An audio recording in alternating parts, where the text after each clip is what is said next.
ਸਤਿ ਸ਼੍ਰੀ ਅਕਾਲ ਜੀ। ਵਾਹਿਗੁਰੂ ਜੀ ਕਾ ਖਾਲਸਾ, ਵਾਹਿਗੁਰੂ ਜੀ ਕੀ ਫਤਿਹ। ਅੱਜ ਦੇ ਇਸ ਵੀਰਵਾਰ ਦੇ ਸ਼ਾਮ ਦੇ ਪ੍ਰੋਗਰਾਮ ਦੇ ਵਿੱਚ ਤੁਹਾਡਾ ਸਾਰਿਆਂ ਦਾ ਬਹੁਤ ਨਿੱਘਾ ਸਵਾਗਤ ਹੈ ਜੀ। ਰੋਜ਼ਾਨਾ ਵੈਸੇ ਇਸ ਵਕਤ ਗੁਰਵਿੰਦਰ ਸਿੰਘ ਤੇ ਸਿਡਨੀ ਤੋਂ ਸਰਦਾਰ ਕਰਨੈਲ ਸਿੰਘ ਜੀ ਤੁਹਾਡੇ ਨਾਲ ਖਬਰਾਂ ਦੀ ਸਾਂਝ ਪ੍ਰੋਗਰਾਮ ਲੈ ਕੇ ਆਉਂਦੇ ਨੇ, ਬਟ ਅੱਜ ਅਸੀਂ ਕੁਝ ਵੱਖਰਾ ਤੁਹਾਡੇ ਲਈ ਲੈ ਕੇ ਆ ਰਹੇ ਹਾਂ। ਸੋ ਅੱਜ ਦੀ ਇਸ ਸ਼ਾਮ ਅਸੀਂ ਤੁਹਾਡੀ ਮੁਲਾਕਾਤ ਕਰਵਾਉਣ ਜਾ ਰਹੇ ਹਾਂ ਦਿੱਲੀ ਤੋਂ ਪੰਜਾਬੀ ਅਕੈਡਮੀ ਦੇ ਡਾਇਰੈਕਟਰ ਕੁਲਵਿੰਦਰ ਕੌਰ ਸੈਣੀ ਜੀ ਨਾਲ, ਜਿਹੜੇ ਕਿ ਪੰਜਾਬੀ ਸਾਹਿਤ ਦੇ ਨਾਲ ਬਹੁਤ ਸੋਹਣਾ ਸ਼ਲਾਘਾਯੋਗ ਜਿਹੜਾ ਕੰਮ ਹੈ ਉਹ ਕਰ ਰਹੇ ਨੇ। ਸੋ ਕੁਲਵਿੰਦਰ ਜੀ ਸਾਡੇ ਨਾਲ ਇਸ ਵਕਤ ਸਾਡੇ ਸਟੂਡੀਓ ਦੇ ਵਿੱਚ ਜੁੜੇ ਹੋਏ ਨੇ। ਸੋ ਬਹੁਤ ਪਹਿਲਾਂ ਤੇ ਅਸੀਂ ਇਹਨਾਂ ਨੂੰ ਜੀ ਆਇਆਂ ਆਖਦੇ ਹਾਂ। ਸਤਿ ਸ਼੍ਰੀ ਅਕਾਲ ਕੁਲਵਿੰਦਰ ਜੀ, ਬਹੁਤ ਸਵਾਗਤ ਹੈ ਤੁਹਾਡਾ। ਸਤਿ ਸ਼੍ਰੀ ਅਕਾਲ ਜੀ। ਸੋ ਪਹਿਲਾਂ ਤੇ ਅਸੀਂ ਸਾਰੇ ਸਰੋਤਿਆਂ ਨੂੰ ਮੇਰੀ ਪਿਆਰ ਭਰੀ ਸਤਿ ਸ਼੍ਰੀ ਅਕਾਲ। ਸੋ ਬਹੁਤ ਜੀ ਆਇਆਂ ਨੂੰ ਜੀ ਤੁਹਾਡਾ। ਤੇ ਨਾਲ ਹੀ ਅਸੀਂ ਆਸ ਕਰਦੇ ਹਾਂ ਕਿ ਦਿੱਲੀ ਵਿੱਚ ਜਿਹੜੇ ਕਰੋਨਾ ਵਾਇਰਸ ਕਰਕੇ ਜੋ ਵੀ ਮਾਹੌਲ ਚੱਲ ਰਿਹਾ ਹੈ ਤੇ ਉਹ ਸੁਖਾਵਾਂ ਤੁਹਾਡੀ ਫੈਮਿਲੀ ਲਈ, ਤੁਸੀਂ ਸਾਰੇ ਠੀਕ ਠਾਕ ਹੋਵੋਗੇ ਤੇ ਤੁਹਾਡੇ ਜਿਹੜੇ ਹੋਰ ਵੀ ਸਰਕਲ ਦੇ ਵਿੱਚ ਜਿਹੜੀਆਂ ਉੱਥੇ ਰਹਿੰਦੇ ਨੇ ਭੈਣ ਭਰਾ ਉਹ ਸਾਰੇ ਠੀਕ ਠਾਕ ਹੋਣਗੇ ਜੀ। ਬਿਲਕੁਲ, ਹਜੇ ਤੱਕ ਤੇ ਜੋ ਘਰ ਦੇ ਅੰਦਰ, ਉਹੀ ਸਿਕੰਦਰ ਵਾਲੀ ਗੱਲ ਹੈ ਕਿ ਘਰ ਦੇ ਅੰਦਰ ਹਾਗੇ ਤੇ ਅਸੀਂ ਬਿਲਕੁਲ ਸੇਫ ਹੈਗੇ ਹਾਂ, ਤੇ ਘਰ ਜੇ ਬਾਹਰ ਜਾਓ ਤੇ ਕਾਫੀ ਪ੍ਰੋਬਲਮਸ ਹੈਗੀਆਂ ਇਸ ਚੀਜ਼ ਦੀਆਂ। ਬਿਲਕੁਲ ਜੀ, ਇਸ ਵਕਤ ਪੂਰੀ ਦੁਨੀਆ ਦੇ ਵਿੱਚ ਇਹ ਮਾਹੌਲ ਬਣਿਆ ਹੋਇਆ ਹੈ ਕਿ ਸਾਰਿਆਂ ਨੂੰ ਹੀ ਇੱਕੋ ਜਿਹਾ ਜਿਹੜੀ ਕੰਡੀਸ਼ਨਸ ਨੇ ਉਹ ਫੇਸ ਕਰਨੀਆਂ ਪੈ ਰਹੀਆਂ ਨੇ। ਸੋ ਅਸੀਂ ਆਸ ਕਰਦੇ ਹਾਂ ਜੀ ਸਾਰੀ ਦੁਨੀਆ ਭਰ 'ਚ ਜਿੱਥੇ ਵੀ ਦੁਨੀਆ ਵਸ ਰਹੀ ਹੈ ਸਾਰੇ ਹੀ ਆਪਣੇ ਆਪਣੇ ਘਰਾਂ ਦੇ ਵਿੱਚ ਜਿਹੜਾ ਹੈ ਇਸ ਜਿਹੜੀ ਘੜੀ ਚੱਲ ਰਹੀ ਹੈ ਇਹਦੇ ਵਿੱਚ ਸਾਰੇ ਆਪਣੇ ਪਰਿਵਾਰਾਂ ਸਮੇਤ ਜਿਹੜੇ ਸੁਖੀ ਸਾਂਦੀ ਵਸਦੇ ਹੋਣ। ਸੋ ਬਹੁਤ ਸਵਾਗਤ ਹੈ ਕੁਲਵਿੰਦਰ ਜੀ ਤੁਹਾਡਾ ਇਸ ਪ੍ਰੋਗਰਾਮ ਦੇ ਵਿੱਚ। ਤੇ ਜਿਸ ਤਰ੍ਹਾਂ ਸਾਡੀ ਅੱਜ ਗੱਲਬਾਤ ਹੋ ਰਹੀ ਸੀ, ਤੁਸੀਂ ਪੰਜਾਬੀ ਅਕੈਡਮੀ ਦਿੱਲੀ ਦੇ ਨਾਲ ਕਾਫੀ ਸਾਲਾਂ ਤੋਂ ਜੁੜੇ ਹੋਏ ਹੋ ਤੇ ਤੁਸੀਂ ਪੰਜਾਬੀ ਸਾਹਿਤ ਦੇ ਵਿੱਚ ਖਾਸ ਕਰਕੇ ਪੰਜਾਬੀ ਕਵਿਤਾਵਾਂ, ਪੰਜਾਬੀ ਨਾਟਕ ਇਹਨਾਂ ਨਾਲ ਜੁੜੇ ਹੋਏ ਹੋ। ਸੋ ਸਾਨੂੰ ਥੋੜਾ ਜਿਹਾ ਆਪਣੇ ਪਹਿਲਾਂ ਪਿਛੋਕੜ ਬਾਰੇ ਦੱਸੋ ਕਿ ਤੁਸੀਂ ਕਿੰਨੀ ਦੇਰ ਤੋਂ ਪੰਜਾਬੀ ਅਕੈਡਮੀ ਨਾਲ ਜੁੜੇ ਹੋਏ ਹੋ ਤੇ ਕਿਹੜੇ ਤੁਸੀਂ ਜਿਹੜੇ ਕੰਮ ਹੈ ਇਸ ਅਕੈਡਮੀ ਦੇ ਨਾਲ ਕਰ ਰਹੇ ਹੋ। ਮੈਂ ਪਿਛਲੇ ਜੀ 4 ਸਾਲ ਤੋਂ ਅਕੈਡਮੀ ਨਾਲ ਜੁੜੀ ਹਾਂ। ਬਹੁਤ ਪੁਰਾਣੀ ਨਹੀਂ ਹਾਂ ਮੈਂ, ਤੇ ਪਹਿਲਾਂ ਮੈਂ ਐਜ਼ ਏ ਕਿਸੇ ਦੇ ਨਾਲ ਕਹਿ ਲਓ ਕਿ ਅਸਿਸਟੈਂਟ ਡਾਇਰੈਕਟਰ ਵੀ ਕੰਮ ਕੀਤਾ ਹੈਗਾ, ਕਿਉਂਕਿ ਕਿਸੇ ਵੀ ਮੁਕਾਮ ਤੱਕ ਪਹੁੰਚਣ ਲਈ ਤੁਹਾਨੂੰ ਸਿੱਖਣਾ ਜ਼ਰੂਰ ਪੈਂਦਾ ਹੈਗਾ। ਤੇ ਮੈਂ ਵੀ ਕਿਸੇ ਦੇ ਨਾਲ ਅਸਿਸਟ ਜ਼ਰੂਰ ਕੀਤਾ, 3 ਸਾਲ ਅਸਿਸਟ ਕੀਤਾ, ਤੇ ਜਦੋਂ ਉੱਥੋਂ ਕਾਫੀ ਕੁਝ ਸਿੱਖਿਆ ਤੇ ਉਸ ਤੋਂ ਬਾਅਦ ਸੋਚਿਆ ਕਿ ਹੁਣ ਮੈਂ ਆਪਣੇ ਲਈ ਕੁਝ ਕਰਨਾ ਸ਼ੁਰੂ ਕਰਾਂ। ਆਪ ਨਾਟਕ ਮੈਂ ਲਿਖਣੇ ਸ਼ੁਰੂ ਕਰ ਦਿੱਤੇ ਉੱਥੇ, ਤੇ ਉਸ ਤੋਂ ਬਾਅਦ ਮੈਂ ਆਪ ਪੰਜਾਬੀ ਅਕੈਡਮੀ ਦੇ ਵਿੱਚ ਆਈ ਤੇ ਫਿਰ ਮੈਂ ਨਾਟਕ ਜਿਹੜੇ ਸੀ ਉਹ ਡਾਇਰੈਕਟ ਕਰਨੇ ਸ਼ੁਰੂ ਕੀਤੇ। ਔਰ ਇਹਦੇ ਵਿੱਚ ਤਕਰੀਬਨ ਮੈਂ 5 ਤੋਂ 6 ਨਾਟਕ ਜਿਹੜੇ ਨੇ ਉਹ ਮੈਂ ਡਾਇਰੈਕਟ ਕਰ ਚੁੱਕੀ ਹਾਂ ਅਕੈਡਮੀ ਦੇ ਨਾਲ। ਉਹ ਵੀ ਅਸੀਂ ਐਕਚੁਅਲੀ ਬੱਚਿਆਂ ਲਈ ਜ਼ਿਆਦਾ ਕਰਦੇ ਹੈਗੇ ਆ ਜੀ। ਜਦੋਂ 2 ਮਹੀਨੇ ਦੀਆਂ ਛੁੱਟੀਆਂ ਹੋਣ ਤਾਂ ਅਸੀਂ ਵਰਕਸ਼ਾਪਸ ਜਿਹੜੀਆਂ ਨੇ ਉਹ ਬੱਚਿਆਂ ਲਈ ਕਰਦੇ ਹਾਂ, ਤਾਂ ਕਿ ਬੱਚਿਆਂ ਨੂੰ ਮਾਂ ਬੋਲੀ ਦੇ ਨਾਲ ਜੋੜਿਆ ਜਾਏ ਇਹਨਾਂ ਨਾਟਕਾਂ ਦੇ ਰਾਹੀਂ ਜੀ। ਜਦੋਂ ਤੁਸੀਂ ਨਾਟਕ ਵਰਡ ਜਿਹੜਾ ਅਸੀਂ ਸ਼ਬਦ ਜਿਹੜਾ ਵਰਤੋਂ ਕਰਦੇ ਹਾਂ ਤੇ ਬੜੀਆਂ ਸਾਨੂੰ ਵੀ ਜਿਵੇਂ ਨਾ ਪੁਰਾਣੀਆਂ, ਮੈਨੂੰ ਯਾਦ ਹੈ ਕਿ ਛੋਟੇ ਹੁੰਦਿਆਂ ਅਸੀਂ ਨਾਟਕ ਜਿਹੜਾ ਸ਼ਬਦ ਹੈ ਯੂਜ਼ ਕਰਦੇ ਹੁੰਦੇ ਸੀ, ਤੇ ਹੌਲੀ ਜਿਹੜੇ ਸ਼ਬਦ ਵੀ ਜਿਹੜੇ ਹੈਗੇ ਆ ਸਾਡੀ ਡਿਕਸ਼ਨਰੀ ਦੇ ਵਿੱਚੋਂ ਕਾਫੀ ਗੁੰਮ ਹੋ ਰਹੇ ਨੇ। ਸੋ ਨਾਟਕ ਤੋਂ ਬਾਅਦ ਅਸੀਂ ਡਰਾਮੇ ਕਹਿ ਦਿੰਦੇ ਸੀ ਜਾਂ ਕੋਈ ਸੀਰੀਜ਼, ਮਤਲਬ ਬੜੇ ਨਵੇਂ ਜਿਹੜੇ ਸ਼ਬਦ ਨੇ ਸਾਡੀ ਡਿਕਸ਼ਨਰੀ ਦੇ ਵਿੱਚ ਐਡ ਹੋ ਚੁੱਕੇ ਨੇ। ਤੇ ਅੱਜ ਕੱਲ ਦੁਬਾਰਾ ਜਿਹੜਾ ਹੈ ਉਹ ਕਹਿ ਸਕਦੇ ਹਾਂ ਕਿ ਦੁਬਾਰਾ ਉਹ ਰਿਵਾਜ ਜਿਹੜਾ ਹੈ ਦੁਬਾਰਾ ਵਾਪਿਸ ਆ ਰਹੀ ਹੈ ਉਹਦੀ। ਅਤੇ ਹੁਣ ਕਾਫੀ ਜਿਹੜੇ ਜਿਵੇਂ ਅਸੀਂ ਬਾਹਰਲੀ ਕੰਟਰੀਜ਼ 'ਚ ਵੀ ਦੇਖਦੇ ਹਾਂ ਬਹੁਤ ਸਾਰੇ ਨਾਟਕ ਜਿਹੜੇ ਸਟੇਜ ਸ਼ੋਅ ਦੇ ਵਿੱਚ ਹੋ ਰਹੇ ਨੇ। ਤੇ ਤੁਹਾਨੂੰ ਕੀ ਲੱਗਦਾ ਕਿ ਅੱਜ ਦੀ ਇਸ ਦੁਨੀਆ ਦੇ ਵਿੱਚ ਨਾਟਕਾਂ ਦਾ ਕੀ ਰੋਲ ਹੈ, ਕੀ ਇੰਪੋਰਟੈਂਸ ਹੈਗੀ ਹੈ ਇਸ ਟਾਈਮ ਤੇ? ਦੇਖੋ, ਨਾਟਕ ਰਾਹੀਂ ਅਸੀਂ ਬਹੁਤ ਸਾਰੀਆਂ ਚੀਜ਼ਾਂ ਜਿਹੜੀਆਂ ਨੇ ਦੁਨੀਆ ਦੇ ਤੱਕ ਪਹੁੰਚਾ ਸਕਦੇ ਹਾਂ। ਇੱਕ ਮੈਂ ਛੋਟੀ ਜਿਹੀ ਗੱਲ ਕਰਦੀ ਹਾਂ, ਅਸੀਂ ਨਾਟਕ ਵਿਜੇ ਸਿੰਘ ਕੀਤਾ ਸੀ, ਭਾਈ ਵੀਰ ਸਿੰਘ ਦਾ ਲਿਖਿਆ ਹੋਇਆ ਨਾਟਕ। ਉਸ ਵਿੱਚੋਂ ਬਹੁਤ ਕੁਝ ਸਿੱਖਣ ਨੂੰ ਮਿਲਿਆ। ਅਸੀਂ ਜਦੋਂ ਸਟੇਜ ਤੇ ਕੀਤਾ ਤੇ ਲੋਕਾਂ ਨੂੰ ਉਸ ਹਿਸਟਰੀ ਬਾਰੇ ਪਤਾ ਲੱਗਿਆ। ਅੱਜ ਤੁਸੀਂ ਦੇਖੋ ਕਿਸੇ ਕੋਲ, ਮੈਨੂੰ ਨਹੀਂ ਲੱਗਦਾ ਟਾਈਮ ਹੈਗਾ ਕਿ ਉਹ ਜਿਹੜੀ ਹੈ 150 ਤੋਂ 200 ਪੇਜ ਦੀ ਕੋਈ ਕਿਤਾਬ ਨੂੰ ਬਹਿ ਕੇ ਪੜ੍ਹੇ। ਤੇ ਜਦੋਂ ਅਸੀਂ ਨਾਟਕਾਂ ਰਾਹੀਂ ਉਹਨਾਂ ਚੀਜ਼ਾਂ ਨੂੰ ਸਮਝਾਉਂਦੇ ਹਾਂ, ਉਹ ਚੀਜ਼ ਮੈਨੂੰ ਲੱਗਦਾ ਜ਼ਿਆਦਾ ਸਾਡੇ ਅੰਦਰ ਜਾਂਦੀ ਹੈ। ਔਰ ਦੂਸਰੀ ਚੀਜ਼ ਇੱਕ ਹੋਰ, ਨਾਟਕਾਂ ਲਈ ਕਿ ਜੇ ਉਹ ਨਾਟਕ ਲਾਈਵ ਕੀਤੇ ਜਾਣ ਤੇ ਉਹਦਾ ਇੰਪੈਕਟ ਵੀ ਜ਼ਿਆਦਾ ਹੁੰਦਾ ਹੈ। ਜਿਹੜਾ ਕਰਨ ਵਾਲਾ ਉਸ ਜਿਹੜਾ ਕਰੈਕਟਰ ਹੈ ਉਹਦੇ ਵਿੱਚ ਪੂਰੀ ਤਰ੍ਹਾਂ ਸਮਾ ਜਾਂਦਾ, ਔਰ ਸਾਹਮਣੇ ਵਾਲੇ ਨੂੰ ਅਸੀਂ ਉਹ ਪੂਰੀ ਚੀਜ਼ ਦੇ ਸਕਦੇ ਹਾਂ। ਕਈ ਵਾਰ ਤੁਸੀਂ ਦੇਖਿਆ ਹੋਣਾ ਰਿਕਾਰਡਡ ਨਾਟਕ ਹੁੰਦੇ ਨੇ, ਉਹ ਰਿਕਾਰਡਡ ਨਾਟਕ ਜਿਹੜੇ ਨੇ ਨਾ ਉਹ ਉਹਨਾਂ ਇੰਪੈਕਟ ਨਹੀਂ ਪਾਉਂਦੇ ਸਾਡੇ ਦਿਲਾਂ ਦੇ ਉੱਤੇ ਜਦੋਂ ਅਸੀਂ ਆਪ ਇੱਕ ਡਾਇਲੋਗ ਬੋਲਦੇ ਹਾਂ ਤੇ ਉਹ ਡਾਇਲੋਗ ਦੇ ਨਾਲ ਅਸੀਂ ਆਪ ਵੀ ਜੀਂਦੇ ਹਾਂ। ਬਿਲਕੁਲ, ਤੁਸੀਂ ਬਿਲਕੁਲ ਬਹੁਤ ਸੋਹਣੀ ਗੱਲ ਕੀਤੀ ਹੈ। ਮੈਂ ਖੁਦ ਵੀ ਇਸ ਚੀਜ਼ ਦੀ ਗਵਾਹ ਹੈਗੀ ਹਾਂ ਕਿਉਂਕਿ ਅਸੀਂ ਖੁਦ ਜਿਹੜੇ ਹੈ ਕਿ ਮੈਂ ਕਿਤਾਬਾਂ ਵੀ ਪੜ੍ਹੀ ਹੋਈ ਹੈ ਭਾਈ ਵਿਜੈ ਸਿੰਘ ਦੀ, ਜਿਹੜੀ ਭਾਈ ਵੀਰ ਸਿੰਘ ਜੀ ਨੇ ਲਿਖੀ ਹੈ, ਬਹੁਤ ਸੋਹਣੀ ਮੈਂ ਜਿਹੜੀ ਉਸਦੇ ਲਿਖਤ ਹੈ ਵਿੱਚ ਸਾਨੂੰ। ਬੇਗਮ ਦਾ ਰੋਲ ਕੀਤਾ ਸੀਗਾ ਮੈਂ ਉਹਦੇ ਵਿੱਚ, ਤੇ ਵਾਹ ਜੀ ਮੈਨੂੰ ਉਹ ਵਾਹ। ਕਰੈਕਟਰ ਕਰਦੇ ਹੋਏ ਆਪ ਲੱਗਦਾ ਸੀਗਾ ਕਿ ਵਾਕਈ ਮੈਂ ਇੱਥੇ ਇੱਕ ਬੇਗਮ ਹੈਗੀ ਆ। ਹਾਂਜੀ ਔਰ ਜਿੱਦਾਂ ਮੈਂ ਤਲਵਾਰ ਲੈ ਕੇ ਉਹਦੇ ਵੱਲ ਜਾਨੀ ਆ, ਜਿਹੜਾ ਮੇਰਾ ਹੀ ਬਿਲਕੁਲ ਵਜ਼ੀਰ ਹੈ, ਮੈਂ ਉਹਨੂੰ ਕਹਿੰਦੀ ਆ ਤੂੰ ਮੇਰੇ ਨਾਲ ਨਿਕਾਹ ਕਰ ਲੈ, ਔਰ ਉਹ ਜਦੋਂ ਮੈਨੂੰ ਧੱਕਾ ਮਾਰਦਾ ਔਰ ਜੋ ਗੁੱਸਾ ਮੇਰੇ ਅੰਦਰ ਉਸ ਵੇਲੇ ਫੁੱਟਦਾ, ਅਗਰ ਉਹ ਰਿਕਾਰਡਡ ਹੁੰਦਾ ਤੇ ਸ਼ਾਇਦ ਉਹ ਗੁੱਸਾ ਮੇਰੇ ਅੰਦਰ ਆਉਣਾ ਨਹੀਂ ਸੀ। ਹਾਂਜੀ। ਤੂੰ ਇੱਕ ਵੈਸੇ ਅਸੀਂ ਬੜੇ ਔਰਤ, ਆਪਣੇ ਆਪ ਨੂੰ ਭਾਗਾਂ ਵਾਲੇ ਸਮਝਦੇ ਹਾਂ ਮਤਲਬ ਕਿ ਸਾਨੂੰ ਮੈਲਬਨ ਸ਼ਹਿਰ ਦੇ ਵਿੱਚ ਰਹਿੰਦਿਆਂ ਹੋਇਆਂ ਇਹੋ ਜਿਹੇ ਬਹੁਤ ਮੌਕੇ ਮਿਲੇ ਨੇ। ਸਗੋਂ ਮੈਨੂੰ ਅੰਮ੍ਰਿਤਸਰ, ਜੋ ਮੈਂ ਜੰਮੀ ਪਲੀ ਹਾਂ, ਉੱਥੇ ਮੈਨੂੰ ਇੰਨੇ ਮੌਕੇ ਨਹੀਂ ਮਿਲੇ ਸਗੋਂ, ਪਰ ਮੈਲਬਨ ਆਉਣ ਅੱਛਾ ਤੋਂ ਜੀ, ਬਾਅਦ ਇੰਨੇ ਕੁ ਮੌਕੇ ਮਿਲੇ ਨੇ ਕਿ ਮੈਂ ਇੱਥੇ ਆ ਕੇ ਨਾਟਕ ਜਿਹੜੇ ਲਾਈਵ ਥੀਏਟਰ ਸ਼ੋ ਦੇਖੇ ਨੇ। ਸੋ ਬਹੁਤ ਸਾਰੇ ਜਿਹੜੇ ਆਰਟਿਸਟ ਨੇ ਸਾਡੇ ਇਸ ਸ਼ਹਿਰ ਦੇ ਵਿੱਚ ਨੇ, ਤੇ ਇਸ ਕਰਕੇ ਉਹ ਲਾਈਵ ਦੇਖਣ ਤੋਂ ਬਾਅਦ ਮੈਂ ਤੁਹਾਡੀਆਂ ਫੀਲਿੰਗਸ ਨਾਲ ਬਿਲਕੁਲ ਮੈਂ ਸਾਂਝ ਕਰਦੀ ਹਾਂ ਕਿ ਇਹ ਬਿਲਕੁਲ ਸਹੀ ਹੈ ਕਿ ਇਸ ਤਰ੍ਹਾਂ ਹੀ ਫੀਲਿੰਗਸ ਮੈਨੂੰ ਆਉਂਦੀਆਂ ਉਮੀਦ ਨੇ। ਹੈ ਸੋ ਕਿ ਸ਼ਾਇਦ ਮੈਂ ਵੀ ਉੱਥੇ ਆ ਕੇ ਕੋਈ ਨਾਟਕ ਡਾਇਰੈਕਟ ਜ਼ਰੂਰ ਕਰਾਂਗੀ।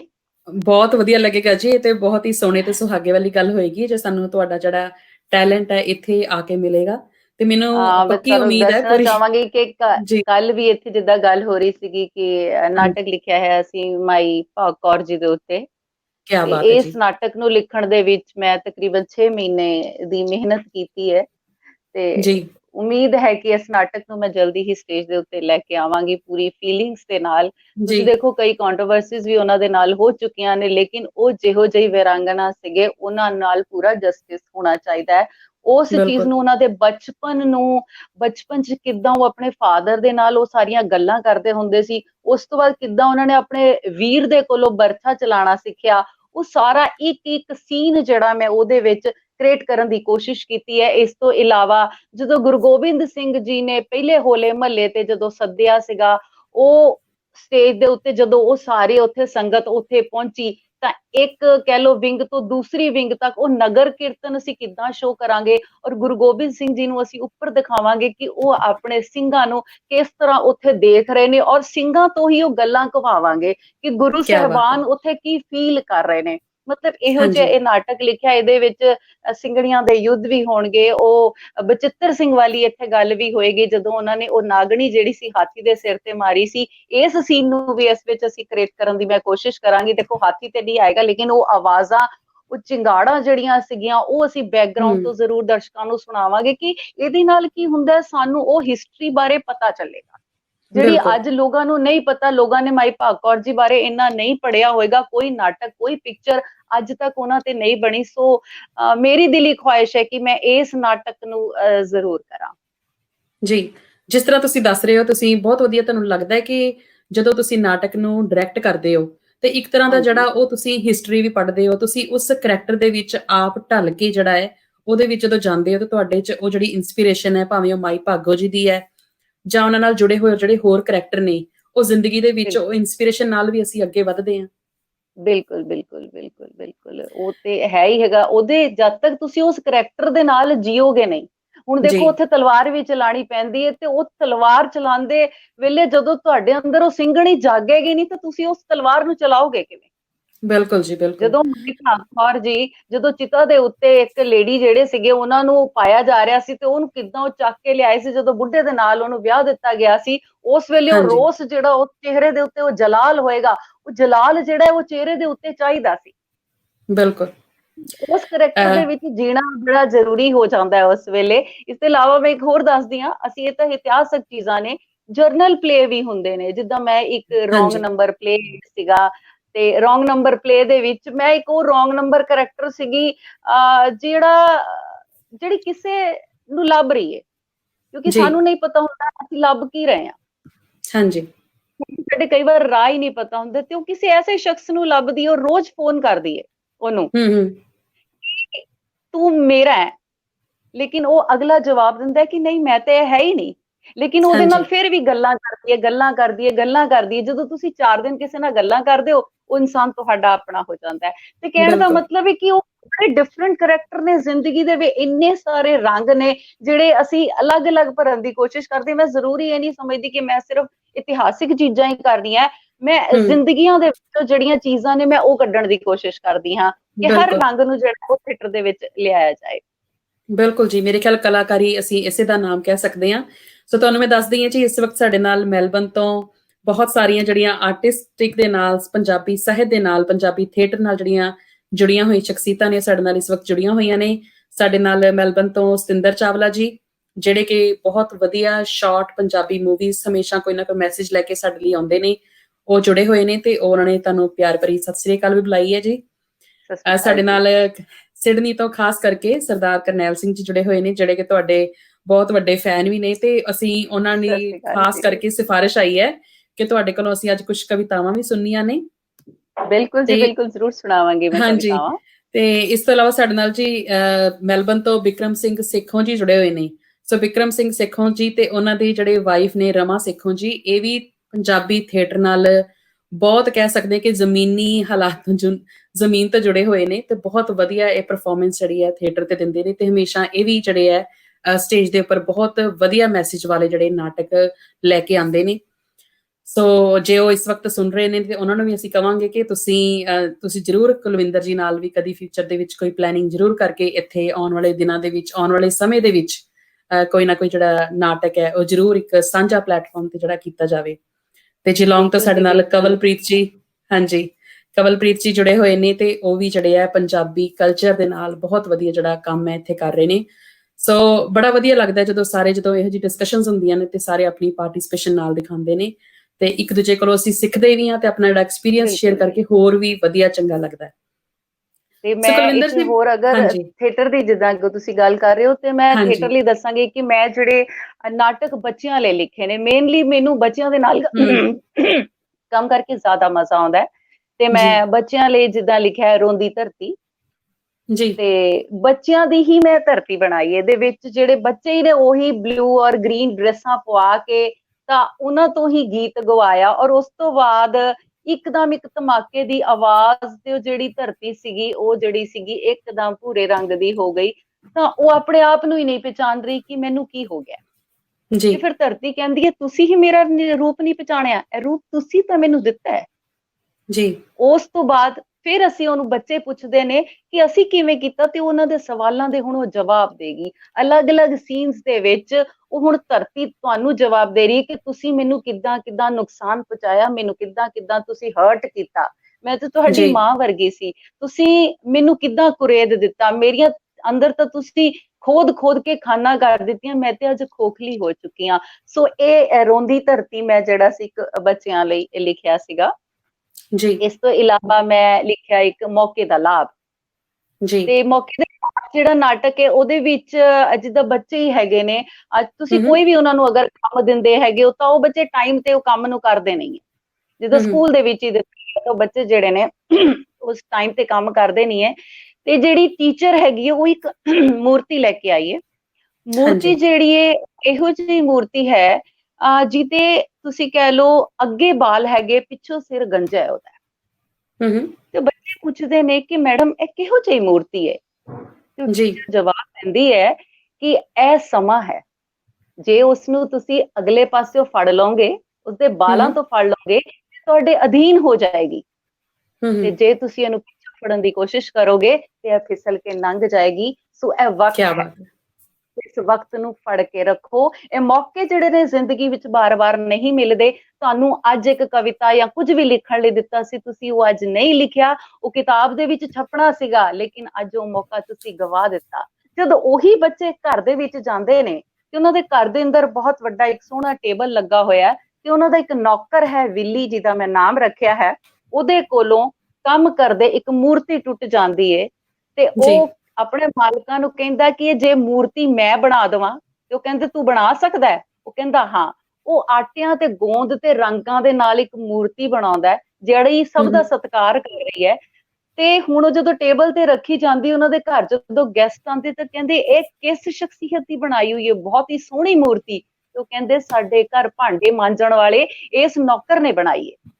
ਤੇ ਉਹਨਾਂ ਵਿੱਚੋਂ ਜਿਹੜਾ ਸੀ ਇੱਕ ਕਲਾ ਦਾ ਕਦਰਦਾਨ ਸੀ, ਉਹ ਕਹਿੰਦੇ ਇਸ ਬੱਚੇ ਨੂੰ ਤੁਸੀਂ ਮੈਨੂੰ ਗੋਦ ਦੇ ਦਿਓ, ਮੈਂ ਇਸ ਬੱਚੇ ਨੂੰ ਅੱਗੇ ਪੜ੍ਹਾਵਾਂਗਾ।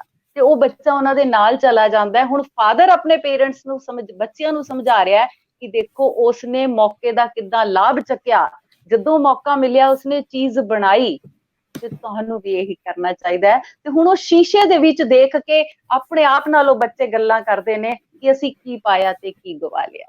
ਸੋ ਇਹੋ ਜਿਹੀਆਂ ਕੀ ਜਿਹੜੀਆਂ ਬਾਤ। ਚੀਜ਼ਾਂ ਨੇ, ਇਹੋ ਜਿਹੇ ਜਿਹੜੇ ਨਾਟਕ ਨੇ, ਉਹ ਲਿਖਣ ਦੇ ਵਿੱਚ ਮੈਨੂੰ ਜ਼ਿਆਦਾ ਮਜ਼ਾ ਆਉਂਦਾ ਹੈ ਕਿ ਬੱਚੇ ਜਿਹੜੇ ਨੇ ਉਹਦੇ ਕੋਲੋਂ ਕੁਝ ਸਿੱਖਣ ਦੀ ਕੋਸ਼ਿਸ਼ ਕਰਨ। ਤੇ ਇਸ ਤੋਂ ਇਲਾਵਾ ਹੈਗਾ ਇੱਕ ਨਾਟਕ ਹੋਰ, ਇਮਾਨਦਾਰੀ। ਇਮਾਨਦਾਰੀ ਵੀ ਕਿ ਇਮਾਨਦਾਰੀ ਸਾਡੇ ਜਿਹੜੀ ਹੈ ਨਾ, ਬੇਈਮਾਨੀ ਸਾਡੇ ਘਰਾਂ ਤੋਂ ਹੀ ਸ਼ੁਰੂ ਹੁੰਦੀ ਹੈ, ਬਾਹਰੋਂ ਨਹੀਂ ਆਉਂਦੀ। ਬਿਲਕੁਲ ਜੀ। ਸਾਡਾ ਬੱਚਾ ਘਰ ਹੀ ਬੈਠਾ ਹੁੰਦਾ ਤੇ ਕੋਈ ਬਾਹਰ ਆਉਂਦਾ ਤੇ ਅਸੀਂ ਕਹਿੰਦੇ ਜਾ ਕਹਿ ਦੇ ਮੈਂ ਨਹੀਂ ਆ। ਇਹ ਸਭ ਤੋਂ ਜੀ ਪਹਿਲੀ ਜਿਹੜੀ ਗਲਤੀ ਅਸੀਂ ਉਹਨੂੰ ਸਿਖਾਉਣਾ ਸ਼ੁਰੂ ਕਰ ਦਿੰਦੇ ਆ। ਦੂਸਰੀ ਜੀ ਚੀਜ਼ ਹੈਗੀ, ਅਸੀਂ ਕਹਿੰਦੇ ਤੂੰ ਚੰਗੇ ਨੰਬਰ ਲੈ ਕੇ ਆ, ਅਸੀਂ ਤੈਨੂੰ ਆਹ ਖਰੀਦ ਕੇ ਦੇਾਂਗੇ। ਤੂੰ ਹੋਰ ਚੰਗੇ ਨੰਬਰ ਲਗਿਆ, ਮੈਂ ਤੈਨੂੰ ਸਕੂਟੀ ਲੈ ਕੇ ਦਾਂਗਾ, ਮੈਂ ਤੈਨੂੰ ਗੱਡੀ ਲੈ ਕੇ ਦਾਂਗਾ। ਬਿਲਕੁਲ ਅਸੀਂ ਅੰਦਰ ਲਾਲਚ ਜਿਹੜਾ ਹੈ ਉਹ ਅਸੀਂ ਆਪ ਭਰਦੇ ਚਲੇ ਜਾ ਰਹੇ ਹਾਂ। ਅਸੀਂ ਬੱਚਿਆਂ ਨੂੰ ਇਮਾਨਦਾਰੀ ਸਿਖਾਉਣ ਦੀ ਇੱਥੇ ਗੱਲ ਕਰਦੇ ਹਾਂ, ਤੇ ਬੱਚੇ ਕਹਿੰਦੇ ਨੇ ਜਦੋਂ ਚੀਜ਼ਾਂ ਹੁੰਦੀਆਂ ਹੀ ਗਲਤ ਤੇ ਅਸੀਂ ਇਮਾਨਦਾਰ ਬਣਨਾ ਕਿਸ ਲਈ ਹੈ। ਬਿਲਕੁਲ। ਨਾਟਕ ਦੇ ਵਿੱਚ ਇੱਕ ਛੋਟੀ ਜਿਹੀ ਸਟੋਰੀ ਪਾਈਏ ਕਿ ਇੱਕ ਜਿਹੜਾ ਰਾਜਾ ਹੈਗਾ, ਉਹ ਉਹਦਾ ਕੋਈ ਕਹਿ ਲਓ ਕਿ ਵਾਲੀ ਵਾਰਿਸ ਨਹੀਂ ਹੈਗਾ। ਉਹ ਚਾਹੁੰਦਾ ਹੈ ਕਿ ਮੈਂ ਕਿਸੇ ਨੂੰ ਆਪਣੇ ਬਾਅਦ ਜਿਹੜਾ ਹੈ ਇਸ ਰਾਜ ਨੂੰ ਸਾਂਭਣ ਲਈ ਕਿਸੇ ਨੂੰ ਲਿਆਵਾਂ, ਵਾਰਿਸ ਬਣਾਵਾਂ। ਤੇ ਉਹ ਕੀ ਕਰਦਾ, ਸਾਰੇ ਬੱਚਿਆਂ ਨੂੰ ਜਿਹੜਾ 5 ਸਾਲ ਤੋਂ 15 ਸਾਲ ਦੇ ਜਿੰਨੇ ਬੱਚੇ ਨੇ ਉਹਨਾਂ ਨੂੰ ਰਾਜ ਮਹਿਲ ਦੇ ਵਿੱਚ ਬੁਲਾਉਂਦਾ, ਉਹਨਾਂ ਨੂੰ ਇੱਕ ਇੱਕ ਪੁੜੀ ਦਿੰਦੇ ਨੇ ਕਿ ਇਸ ਦੇ ਵਿੱਚ ਸਾਰਿਆਂ ਨੇ ਕੁਝ ਨਾ ਕੁਝ ਬੀਜ ਕੇ ਜ਼ਰੂਰ ਲੈ ਕੇ ਆਣਾ, ਜਿਹਦਾ ਫੁੱਲ ਸਭ ਤੋਂ ਸੋਹਣਾ ਹੋਏਗਾ ਉਹ ਇਸ ਮਹਿਲ ਦਾ ਜਿਹੜਾ ਵਾਰਿਸ ਬਣੇਗਾ। ਜਦੋਂ ਬੱਚੇ 3 ਮਹੀਨੇ ਬਾਅਦ ਆਉਂਦੇ ਨੇ, ਸਭ ਦੇ ਹੱਥਾਂ ਵਿੱਚ ਬਹੁਤ ਖੂਬਸੂਰਤ ਫੁੱਲ ਹੁੰਦੇ ਨੇ, ਤੇ ਲੇਕਿਨ ਇੱਕ ਛੋਟੀ ਜਿਹੀ ਬੱਚੀ ਜਿਹੜੀ ਇੱਕ ਕੋਨੇ ਦੇ ਵਿੱਚ ਜਿਹੜੇ ਆ ਹੰਝੂ ਉਹਦੇ ਟਪਕ ਰਹੇ ਨੇ, ਤੇ ਉਹ ਖੜੀ ਹੈ ਤੇ ਰਾਜਾ ਪੁੱਛਦਾ ਬੇਟਾ ਤੂੰ ਕਿਉਂ ਰੋ ਰਹੀ ਹੈ? ਤੇ ਕਹਿੰਦੀ ਮੇਰਾ ਤੇ ਗਮਲਾ ਖਾਲੀ ਹੈ, ਮੇਰੇ ਗਮਲੇ 'ਚ ਕੁਝ ਹੈ ਹੀ ਨਹੀਂ। ਕੀ ਬਾਤ। ਤੇ ਉਹ ਬੱਚੇ ਨੂੰ ਲਿਆ ਕੇ ਤੇ ਸਿਆਸਨ ਦੇ ਕੋਲ ਖੜਾ ਕਰ ਦਿੰਦੇ ਨੇ, ਤੇ ਉਹਨਾਂ ਨੇ ਅਨਾਉਂਸ ਕਰਦੇ ਨੇ ਕਿ ਇਹ ਬੱਚੀ ਜਿਹੜੀ ਹੈਗੀ ਹੈ ਮੇਰੇ ਰਾਜ ਦੀ ਜਿਹੜੀ ਹੈ ਇਹ ਵਾਰਿਸ ਬਣੇਗੀ। ਤੇ ਬੱਚੇ ਕਹਿੰਦੇ ਤੁਹਾਡੀ ਤੇ ਸ਼ਰਤ ਕੁਝ ਹੋਰ ਸੀ, ਜਿਹਦੇ ਫੁੱਲ ਸਭ ਤੋਂ ਸੋਹਣੇ ਹੋਣਗੇ ਵਾਰਿਸ ਤਾਂ ਉਹ ਬਣੇਗੀ। ਕਹਿੰਦੇ ਨਹੀਂ, ਮੈਨੂੰ ਨਹੀਂ ਪਤਾ ਕਿ ਤੁਸੀਂ ਇਹ ਬੀ ਕਿੱਥੋਂ ਲਿਆਏ ਹੋ, ਜਿਹੜੇ ਬੀ ਮੈਂ ਤੁਹਾਨੂੰ ਦਿੱਤੇ ਸੀ ਉਹ ਤਾਂ ਭੁੱਜੇ ਹੋਏ ਸੀ, ਉਹਨਾਂ ਵਿੱਚੋਂ ਫੁੱਲ ਤਾਂ ਕੰਡਾ ਵੀ ਨਹੀਂ ਨਿਕਲਦਾ ਸੀ, ਸੋ ਤੁਸੀਂ ਸਾਰੇ ਝੂਠੇ ਹੋ। ਸੋ ਇਮਾਨਦਾਰੀ ਦੇ ਨਾਲ ਉਸ ਬੱਚੀ ਨੂੰ ਉਹ ਸਿਆਸਨ ਮਿਲਿਆ। ਇਸ ਕਹਾਣੀ ਨੂੰ ਉਸ ਨਾਟਕ ਦੇ ਵਿੱਚ ਪਾ ਕੇ ਬੱਚਿਆਂ ਨੂੰ ਇਹ ਸਮਝਾਉਣ ਦੀ ਕੋਸ਼ਿਸ਼ ਕੀਤੀ ਕਿ ਇਮਾਨਦਾਰੀ ਜਿਹੜੀ ਹੈ ਸਾਡੇ ਲਈ ਇੱਕ ਬਹੁਤ ਵੱਡਾ ਹਥਿਆਰ ਹੈ। ਬਿਲਕੁਲ, ਤੁਸੀਂ ਬਹੁਤ ਸੋਹਣਾ ਐਕਸਪਲੇਨ ਕੀਤਾ। ਮੈਨੂੰ ਇੰਝ ਲੱਗ ਰਿਹਾ ਸੀ ਜਿਵੇਂ ਮੇਰੇ ਸਾਹਮਣੇ ਹੀ ਜਿਹੜਾ ਨਾਟਕ ਹੈ ਉਹ ਚੱਲ ਰਿਹਾ ਹੋਵੇ। ਤੇ ਇੱਕ ਕਹਿੰਦੇ ਨਾ ਆਰਟਿਸਟ ਦੀ, ਇੱਕ ਡਾਇਰੈਕਟਰ ਦੀ ਖੂਬੀ ਵੀ ਇਹੀ ਹੈ ਕਿ ਜਿਹੜਾ ਇੱਕ ਆਪਣੇ ਨਾਟਕ ਨੂੰ ਇਸ ਤਰ੍ਹਾਂ ਸਿਰਜੇ ਕਿ ਜਿਹੜਾ ਦੇਖਣ ਵਾਲਾ ਹੈ ਉਹ ਵੀ ਆਪਣੇ ਆਪ ਨੂੰ ਦਰਸ਼ਕ ਵੀ ਸਮਝੇ ਕਿ ਮੈਂ ਇਸ ਨਾਟਕ ਦਾ ਹੀ ਇੱਕ ਹਿੱਸਾ ਹੋ ਕੇ ਤੇ ਇੱਕ ਸੁਨੇਹਾ ਲੈ ਕੇ ਜਿਹੜਾ ਹੈ ਇਸ ਨਾਟਕ ਤੋਂ ਜਾ ਰਹੇ ਹਾਂ। ਸੋ ਬਹੁਤ ਹੀ ਤੁਸੀਂ ਸੋਹਣੇ ਥੋੜੇ ਸ਼ਬਦਾਂ ਦੇ ਵਿੱਚ ਹੀ ਤੁਸੀਂ ਇਹ ਜਿਹੜਾ ਨਾਟਕ ਹੈ ਸਾਡੇ ਸਾਹਮਣੇ ਸਿਰਜਿਆ। ਤੇ ਸਾਡੇ ਨਾਲ ਜੀ ਰਮਾ ਸੇਖੋਂ ਜੀ ਵੀ ਇਸ ਵਕਤ ਜੁੜ ਚੁੱਕੇ ਨੇ, ਤੇ ਉਹ ਵੀ ਤੁਹਾਡਾ ਸਵਾਗਤ ਕਰ ਰਹੇ ਨੇ। ਤੇ ਬਹੁਤ ਸੋਹਣਾ ਉਹਨਾਂ ਨੇ ਵੀ ਸ਼ਬਦ ਗਏ ਨੇ, ਨਾਟਕ ਸਮਾਜ ਦਾ ਆਇਨਾ ਹੁੰਦੇ ਨੇ ਤੇ ਇਹਨਾਂ ਬਾਰੇ ਜਿਹੜੀ ਗੱਲਬਾਤ ਕਰਨੀ ਹੈ ਉਹ ਬਹੁਤ ਜ਼ਰੂਰੀ ਹੈ। ਬਿਲਕੁਲ ਸਹੀ ਕਿਹਾ ਰਮਾ ਜੀ, ਤੇ ਬਹੁਤ ਵਧੀਆ ਤੁਹਾਡੇ ਨਾਲ ਲੱਗ ਰਿਹਾ। ਕੁਲਵਿੰਦਰ ਜੀ, ਇਹਦੇ ਨਾਲ ਹੀ ਮੈਂ ਇੱਕ ਜੁੜਿਆ ਸਵਾਲ ਪੁੱਛਣਾ ਚਾਹਾਂਗੀ। ਜਿਵੇਂ ਤੁਸੀਂ ਬੱਚਿਆਂ ਦੇ ਨਾਲ ਜ਼ਿਆਦਾਤਰ ਜਿਹੜੇ ਨਾਟਕ ਹੈ ਕਰਦੇ ਹੋ ਤੁਸੀਂ, ਤੇ ਅੱਜ ਕੱਲ ਅਸੀਂ ਦੇਖ ਰਹੇ ਹਾਂ ਕਿ ਸਮਾਂ ਜਿਹੜਾ ਹੈ ਬਹੁਤ ਜਲਦੀ ਬੀਤ ਰਿਹਾ ਹੈ। ਸੋ ਉਹ ਜਿਹੜੇ ਜ਼ਮਾਨੇ ਇੱਕ ਸੀ ਕਿ ਜਦੋਂ ਬੱਚੇ ਜਿਹੜੇ ਕੁਝ ਕਹਿ ਲਓ ਘਰਾਂ ਦੇ ਵਿੱਚ ਗਲੀਆਂ ਦੇ ਵਿੱਚ ਕੋਈ ਆਪਣੇ ਰੋੜਿਆਂ ਦੇ ਨਾਲ ਜਾਂ ਕੋਈ ਪਿੱਠੂ ਗਰਮ ਜਾਂ ਕੋਈ ਘਰਾਂ ਦੇ ਵਿੱਚ ਜਿਹੜੀਆਂ ਨਿੱਕੀ ਖੇਡਾਂ ਹੁੰਦੀਆਂ ਸੀ ਖੇਡਣੀਆਂ, ਅੱਜ ਕੱਲ ਜੰਮਦੇ ਬੱਚੇ ਦੇ ਕੋਲ ਜਿਹੜੀਆਂ ਸੋਸ਼ਲ ਮੀਡੀਆ ਡਿਵਾਈਸਿਸ ਆ ਚੁੱਕੀਆਂ ਨੇ। ਬਿਲਕੁਲ। ਤੇ ਉਹ ਸਾਰਾ ਦਿਨ ਕੁਝ ਵੀ ਕਹਿ ਲਓ ਆਈਪੈਡ ਜਾਂ ਇਹ ਟੀਵੀ ਟੈਕਨੋਲੋਜੀ ਦੇ ਵਿੱਚ ਜਿਹੜੇ ਆ ਉਹ ਘੁੰਮਣ ਘਰੀ ਚ ਬੈਠੇ ਹੋਏ ਨੇ। ਬਿਲਕੁਲ। ਤੇ ਤੁਹਾਨੂੰ ਕੀ ਲੱਗਦਾ ਹੈ ਕਿ ਤੁਸੀਂ ਆਪਣੇ ਜਿਹੜੇ ਕੈਰੀਅਰ ਦੇ ਵਿੱਚ ਕਹਿ ਲਓ, ਤੁਸੀਂ ਆਪਣਾ ਜਿਹੜਾ ਐਕਸਪੀਰੀਅੰਸ ਤੁਹਾਡਾ ਰਿਹਾ 10 ਸਾਲ ਪਹਿਲਾਂ ਜਾ ਕੇ ਦੇਖੀਏ ਤੇ ਅੱਜ ਦੇਖੀਏ, ਤੁਹਾਨੂੰ ਕੀ ਲੱਗਦਾ ਕਿ ਨਾਟਕਾਂ ਦੀ ਜਿਹੜੀ ਇੰਪੋਰਟੈਂਸ ਹੈ ਬੱਚਿਆਂ ਦੇ ਵਿੱਚ ਜਾਂ ਬੱਚਿਆਂ ਦੇ ਮਾਪਿਆਂ ਦੇ ਵਿੱਚ, ਉਹ ਇੰਟਰਸਟ ਘਟਿਆ ਹੈ ਜਾਂ ਵਧਿਆ ਹੈ? ਮੈਂ ਅਗਰ ਪਿਛਲੇ 3 ਸਾਲ ਤੋਂ ਮੈਂ ਕਹਾਂ ਤੇ ਜਦੋਂ ਤੋਂ ਅਸੀਂ ਸ਼ੁਰੂ ਕੀਤਾ ਹੈ, ਪੇਰੈਂਟਸ ਨੂੰ ਸ਼ੌਂਕ ਹੈਗਾ ਕਿ ਸਾਡੇ ਬੱਚੇ ਇਹ ਚੀਜ਼ਾਂ ਕਰਨ, ਇਹਨਾਂ ਡਿਵਾਈਸਿਸ ਤੋਂ ਦੂਰ ਰਹਿਣ, ਕਿਉਂਕਿ ਅਗਰ ਛੁੱਟੀਆਂ ਵੀ ਹੁੰਦੀਆਂ ਤਾਂ ਬੱਚੇ ਡਿਵਾਈਸਿਸ ਦੇ ਵਿੱਚ ਹੀ ਲੱਗੇ ਰਹਿੰਦੇ ਨੇ। ਲੇਕਿਨ ਮੈਨੂੰ ਲੱਗਦਾ ਹੈ ਕਿ ਹੁਣ ਦੁਬਾਰਾ ਜਦੋਂ ਬੱਚਿਆਂ ਦੀ, ਤੁਸੀਂ ਦੇਖੋ ਬੱਚੇ ਪਾਰਕ 'ਚ ਖੇਡਣ ਨਹੀਂ ਜਾਂਦੇ, ਹਾਂਜੀ, ਸਾਰਾ ਦਿਨ ਘਰ 'ਚ ਰਹਿੰਦੇ, ਤੇ ਉਹ ਵੀ ਹੁਣ ਚਾਹੁੰਦੇ ਨੇ ਕਿ ਸਾਡੇ ਬੱਚੇ ਜਿਹੜੇ ਨੇ 2 ਘੰਟੇ 4 ਘੰਟੇ, ਜਦੋਂ ਅਸੀਂ 3 ਘੰਟੇ ਦੀਆਂ ਕਲਾਸਿਸ ਲੈਂਦੇ ਆ, ਕਿ ਸਾਡੇ ਜਿਹੜੇ ਬੱਚੇ ਨੇ ਉਹ ਜ਼ਰੂਰ ਜਾਣ, ਕੁਝ ਸਿੱਖਣ। ਤੇ ਇੱਕ ਗੱਲ ਹੋਰ ਵੀ ਮੈਂ ਇੱਥੇ ਜ਼ਰੂਰ ਐਡ ਕਰਾਂਗੀ ਕਿ ਕਈ ਵਾਰੀ ਸ਼ਾਇਦ ਗਲਤੀ ਸਾਡੇ ਬੱਚਿਆਂ ਦੀ ਵੀ ਨਹੀਂ ਹੈ ਜੀ, ਗਲਤੀ ਸਾਡੀ ਹੈਗੀ ਹੈ। ਅਰੇ ਅੱਜ ਕੱਲ ਤੁਸੀਂ ਦੇਖ ਲਓ, ਸਾਰੀਆਂ ਕਲਾਸਿਸ ਹੀ ਆਨਲਾਈਨ ਹੋ ਰਹੀਆਂ। ਉਹ ਛੋਟਾ ਬੱਚਾ ਜਿਹੜਾ ਸੈਕਿੰਡ ਕਲਾਸ ਦੇ ਵਿੱਚ ਪੜ੍ਹ ਰਿਹਾ ਹੈ, ਉਹ ਆਨਲਾਈਨ ਕਲਾਸ ਲੈ ਕੇ ਪੜ੍ਹ ਰਿਹਾ, ਉਹਨੂੰ ਕੀ ਸਮਝ ਆ ਰਿਹਾ, ਕੀ ਬੱਚਾ ਲਿਖ ਰਿਹਾ ਹੈ, ਵਿਚਾਰੇ ਨੇ ਇਹ ਬਣਾਉਣਾ ਤੇ ਉਹ ਕੀ ਉਸ ਬੋਰਡ ਤੇ ਦੇਖਦਾ ਹੋਏਗਾ ਕਿ ਮੈਡਮ ਕੀ ਪੜ੍ਹਾ ਰਹੀ ਹੈ। ਮਤਲਬ ਇਹ ਗਲਤੀ ਸ਼ਾਇਦ ਬੱਚਿਆਂ ਦੀ ਨਹੀਂ ਹੈ, ਇਹ ਸਾਡੇ ਤੋਂ ਹੀ ਸ਼ੁਰੂ ਹੋਈ ਹੈ ਇਹ ਗਲਤੀ। ਅਸੀਂ ਪੂਰਾ ਦੋਸ਼ ਬੱਚਿਆਂ ਨੂੰ ਨਹੀਂ ਦੇ ਸਕਦੇ ਹੈਗੇ ਆ। ਜ਼ਰੂਰ ਹੈਗਾ ਕਿ ਪਹਿਲੇ ਅਸੀਂ ਗਲੀਆਂ ਦੇ ਵਿੱਚ ਜਾ ਕੇ ਉਹ ਵੱਟੇ ਰੱਖ ਕੇ ਪਿੱਠੂ ਗਰਮ ਖੇਡਦੇ ਹੁੰਦੇ ਸੀ, ਗੀਟੇ ਵੀ ਖੇਡਦੇ ਹੁੰਦੇ ਸੀ। ਗੇਮਸ ਜ਼ਰੂਰ ਬੱਚਿਆਂ ਦੀਆਂ ਬਦਲ ਗਈਆਂ। ਉਸ ਤੋਂ ਬਾਅਦ ਕੀ ਕਹਿੰਦੇ ਨੇ, ਬੱਚਿਆਂ ਨੇ, ਕੁੜੀਆਂ ਨੇ ਵੀ ਕ੍ਰਿਕਟ ਖੇਲਣੀ ਸ਼ੁਰੂ ਕਰ ਦਿੱਤੀ। ਚੀਜ਼ਾਂ ਜਿਹੜੀਆਂ ਨੇ ਹੌਲੀ ਹੌਲੀ ਦੇਖੋ ਬਦਲਦੀਆਂ ਜ਼ਰੂਰ ਹੈਗੀਆਂ। ਬੱਚੇ ਕਹਿੰਦੇ ਨਹੀਂ, ਆਹ ਗੇਮ ਜਿਹੜੀ ਹੈ ਇਹਦੇ ਵਿੱਚ ਅਸੀਂ ਮਿੱਟੀ ਹੋ ਜਾਂਦੇ ਆ, ਅਸੀਂ ਆ ਨਹੀਂ ਖੇਡਣਾ। ਨੀਟਨੈਸ ਦੀ ਥੋੜੀ ਜ਼ਿਆਦਾ ਬੱਚੇ ਪਰਵਾਹ ਕਰਦੇ ਹੈਗੇ ਆ। ਤੇ ਮੈਂ ਜ਼ਰੂਰ ਇਹ ਨਹੀਂ ਕਹਿੰਦੀ ਕਿ ਬਦਲਾਵ, ਦੇਖੋ ਲਾਈਫ ਦਾ ਬਦਲਾਵ ਤੇ ਹਰ ਚੀਜ਼ ਚਾਹੁੰਦਾ ਹੈ, ਸਾਲ ਵੀ ਬਦਲਨੇ ਨੇ, ਬੰਦੇ ਵੀ ਬਦਲਦੇ ਨੇ, ਚੀਜ਼ਾਂ ਬਦਲਣੀਆਂ ਚਾਹੀਦੀਆਂ, ਕੋਈ ਗੱਲ ਨਹੀਂ।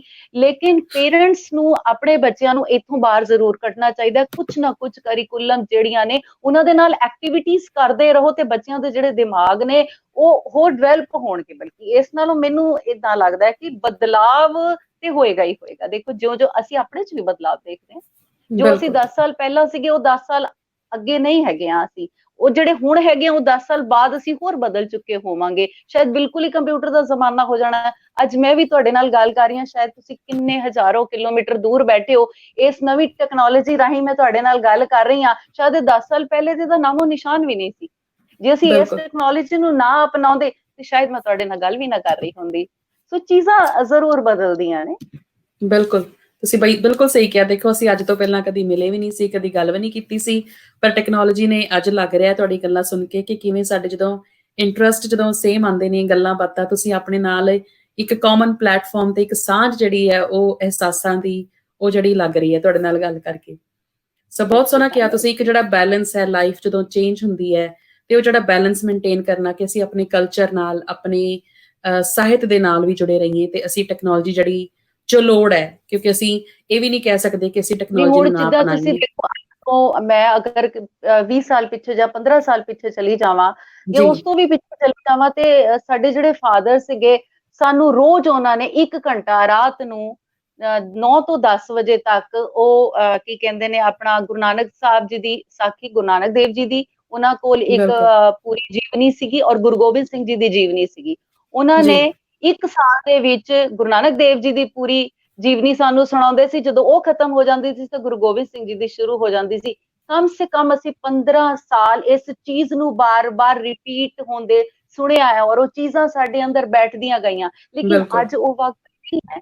ਅੱਜ ਵਕਤ ਹੈਗਾ ਕਹਾਣੀਆਂ ਰਾਹੀਂ, ਪਿਕਚਰਾਂ। ਤੁਸੀਂ ਅਗਰ ਛੋਟੇ ਸਾਹਿਬਜ਼ਾਦੇ ਪਿਕਚਰ ਦੇਖੋ, ਬੱਚਿਆਂ ਨੇ ਪਹਿਲਾਂ ਨਹੀਂ ਦੇਖੀ ਸੀ। ਉਹ ਬੱਚਿਆਂ ਨੇ ਜਦੋਂ ਪਿਕਚਰ ਦੇਖੀ ਹੈ ਉਸ ਤੋਂ ਬਾਅਦ ਉਹਨਾਂ ਨੂੰ ਉਸ ਜੀਵਨੀ ਬਾਰੇ ਪਤਾ ਲੱਗਿਆ। ਜਦੋਂ ਅਸੀਂ ਬੱਚਿਆਂ ਨੂੰ ਆਪ ਹੀ ਨਹੀਂ ਉਹਨਾਂ ਚੀਜ਼ਾਂ ਦੇ ਨਾਲ ਜੋੜ ਹੀ ਨਹੀਂ ਰਹੇ ਤੇ ਅਸੀਂ ਬੱਚਿਆਂ ਨੂੰ ਕਿੱਦਾਂ ਗਲਤ ਕਹੀਏ। ਤੇ ਬੱਚੇ ਫਿਰ ਮੋਬਾਈਲ ਦੇ ਨਾਲ ਜੁੜਨਗੇ ਜਾ ਕੇ। ਜਦੋਂ ਉਹਨਾਂ ਨੂੰ ਅਸੀਂ ਚੰਗੀ ਚੀਜ਼ ਦੇਵਾਂਗੇ ਤਾਂ ਬੱਚੇ ਉਸ ਚੀਜ਼ ਨਾਲ ਜ਼ਰੂਰ ਜੁੜਨਗੇ। ਮੇਰਾ ਤੇ ਇਹ ਖਿਆਲ ਹੈ।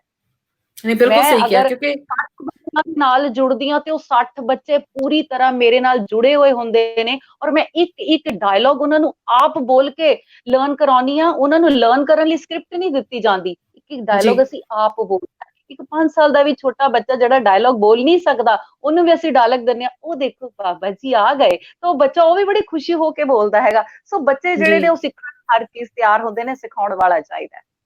ਬਿਲਕੁਲ। ਸੋ ਬੱਚਿਆਂ 'ਚ ਬਹੁਤ ਕੈਪੈਸਿਟੀ ਹੈ, ਬੱਚਿਆਂ 'ਚ એનર્ਜੀ ਵੀ ਹੁੰਦੀ ਹੈ।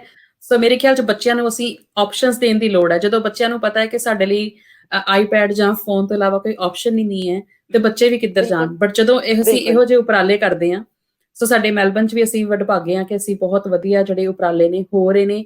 ਸਾਡੇ ਕੋਲ ਬਹੁਤ ਸੋਹਣੇ ਜਿਹੜੇ ਆਰਟਿਸਟ ਨੇ ਉਹ ਇੱਥੇ ਪਹੁੰਚ ਕੇ ਤੇ ਉਹਨਾਂ ਨੇ ਥੀਏਟਰ ਅਕੈਡਮੀ ਸ਼ੁਰੂ ਕੀਤੀਆਂ ਨੇ।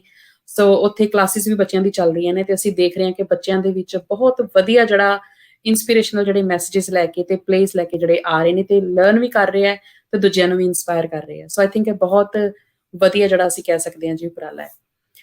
ਸੋ ਕੁਲਵਿੰਦਰ ਜੀ, ਨਾਟਕਾਂ ਤੋਂ ਥੋੜਾ ਜਿਹਾ ਚੱਲਦੇ ਸੀ ਨਾਲ ਕਵਿਤਾਵਾਂ ਵੱਲ ਵੀ, ਪਰ ਜਸਟ ਉਸ ਤੋਂ ਪਹਿਲਾਂ ਮੈਨੂੰ ਹਾਂਜੀ ਇੱਕ ਸਵਾਲ ਥੋੜਾ ਰਹਿ ਗਿਆ ਕਿ ਤੁਸੀਂ ਜਦੋਂ ਹੁਣ ਬੱਚਿਆਂ ਨੂੰ ਜਿਵੇਂ ਨਾਟਕ ਸਿਖਾਉਂਦੇ ਹੋ ਤੇ ਤੁਹਾਨੂੰ ਕਿੰਨਾ ਕੁ ਤੁਹਾਨੂੰ ਲੱਗਦਾ ਹੈ ਕਿ ਕਿੰਨਾ ਕੁ ਔਖਾ ਹੈ, ਸੌਖਾ ਹੈ, ਕਿੰਨਾ ਕੁ ਤੁਹਾਨੂੰ ਐਫਰਟ ਜਿਹੜਾ ਲੱਗਦਾ ਵੀ ਕਰਨਾ ਪੈਂਦਾ? ਜਿਵੇਂ ਅੱਜ ਕੱਲ੍ਹ ਬੱਚੇ ਜਿਹੜੇ ਨੇ ਉਹ ਕਾਫੀ ਹੋ ਰਿਹਾ ਕਿ ਪੰਜਾਬ ਜਾਂ ਦਿੱਲੀ ਵਿੱਚ ਵੀ ਤੁਸੀਂ ਰਹਿੰਦੇ ਹੋ, ਮੈਨੂੰ ਪਤਾ ਕਿ ਦਿੱਲੀ ਦੇ ਵਿੱਚ ਖਾਸ ਕਰਕੇ ਬਹੁਤ ਸਾਰੇ ਪੰਜਾਬੀ ਘਰਾਂ ਦੇ ਵਿੱਚ ਵੀ ਹਿੰਦੀ ਹੀ ਚੱਲਦੀ ਹੈ।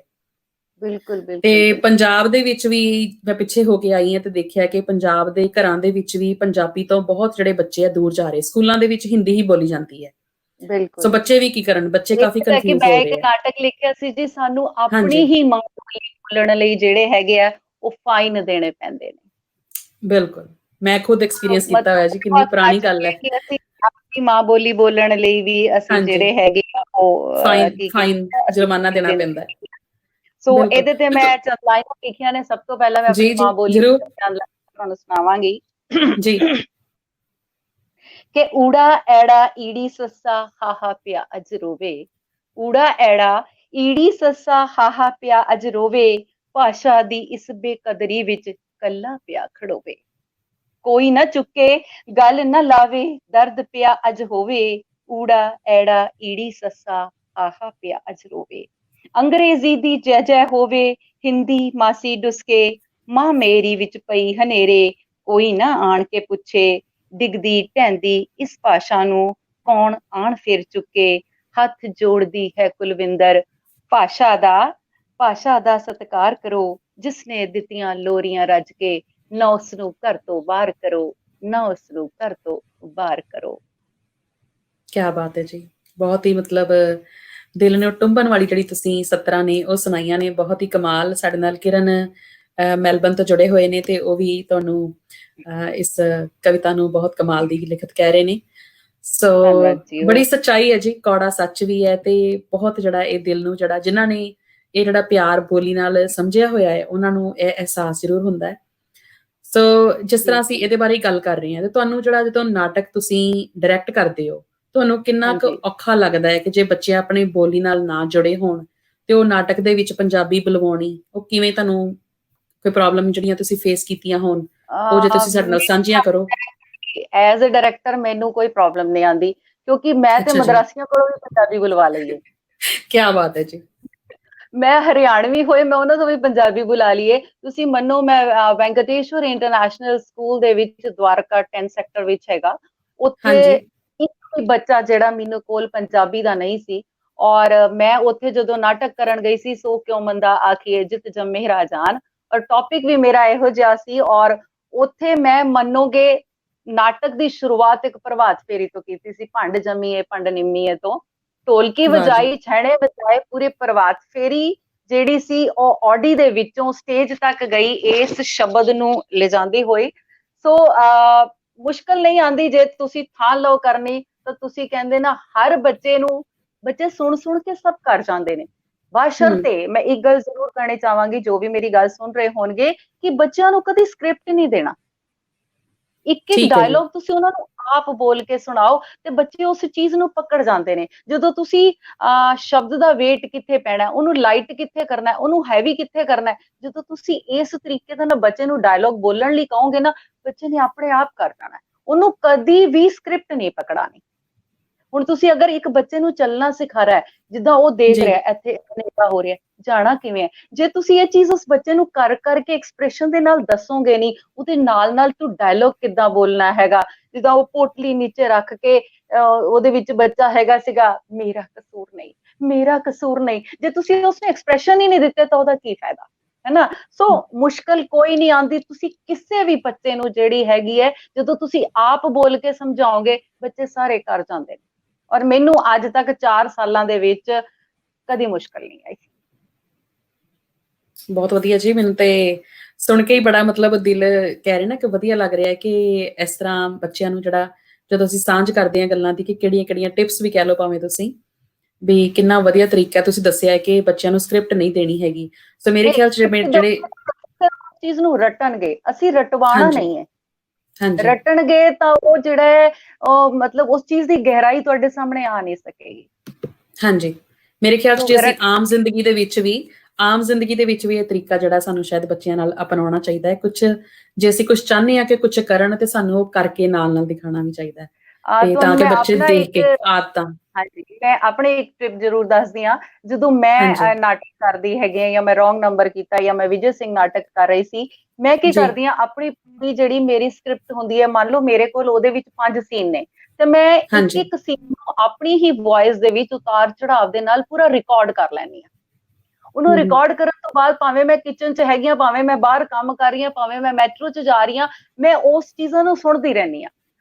ਜੀ ਸੁਣ ਕੇ ਉਹ ਚੀਜ਼ਾਂ ਜਿਹੜੀਆਂ ਹੈਗੀਆਂ ਉਹ ਸਾਨੂੰ ਯਾਦ ਹੋ ਜਾਂਦੀ ਹੈ। ਜਦੋਂ ਤੁਸੀਂ ਸਟੇਜ ਤੇ ਕਰਨ ਲੱਗਦੇ ਹੋ, ਫਿਰ ਤੁਹਾਡੀ ਨਜ਼ਰ ਕਿਤੇ ਵੀ ਹੋਵੇ, ਤੁਹਾਡੇ ਦਿਮਾਗ ਵਿੱਚੋਂ ਉਹ ਲਫ਼ਜ਼ ਜਿਹੜੇ ਨੇ ਉਹ ਕਦੇ ਨਹੀਂ ਜਾਂਦੇ। ਉਸ ਚੀਜ਼ ਨੂੰ ਬਿਲਕੁਲ ਬਾਰ-ਬਾਰ ਸੁਣੋ, ਬਾਰ-ਬਾਰ ਉਹਦੀ ਪ੍ਰੈਕਟਿਸ ਜਿਹੜੀ ਹੈ ਉਹ ਸੁਣ ਕੇ ਜਦੋਂ ਅਸੀਂ ਕਰੇ ਜਾਂਦੇ ਹਾਂ ਤਾਂ ਉਹਦਾ ਆਨੰਦ ਆਉਂਦਾ ਹੈ। ਜੀ ਬਿਲਕੁਲ।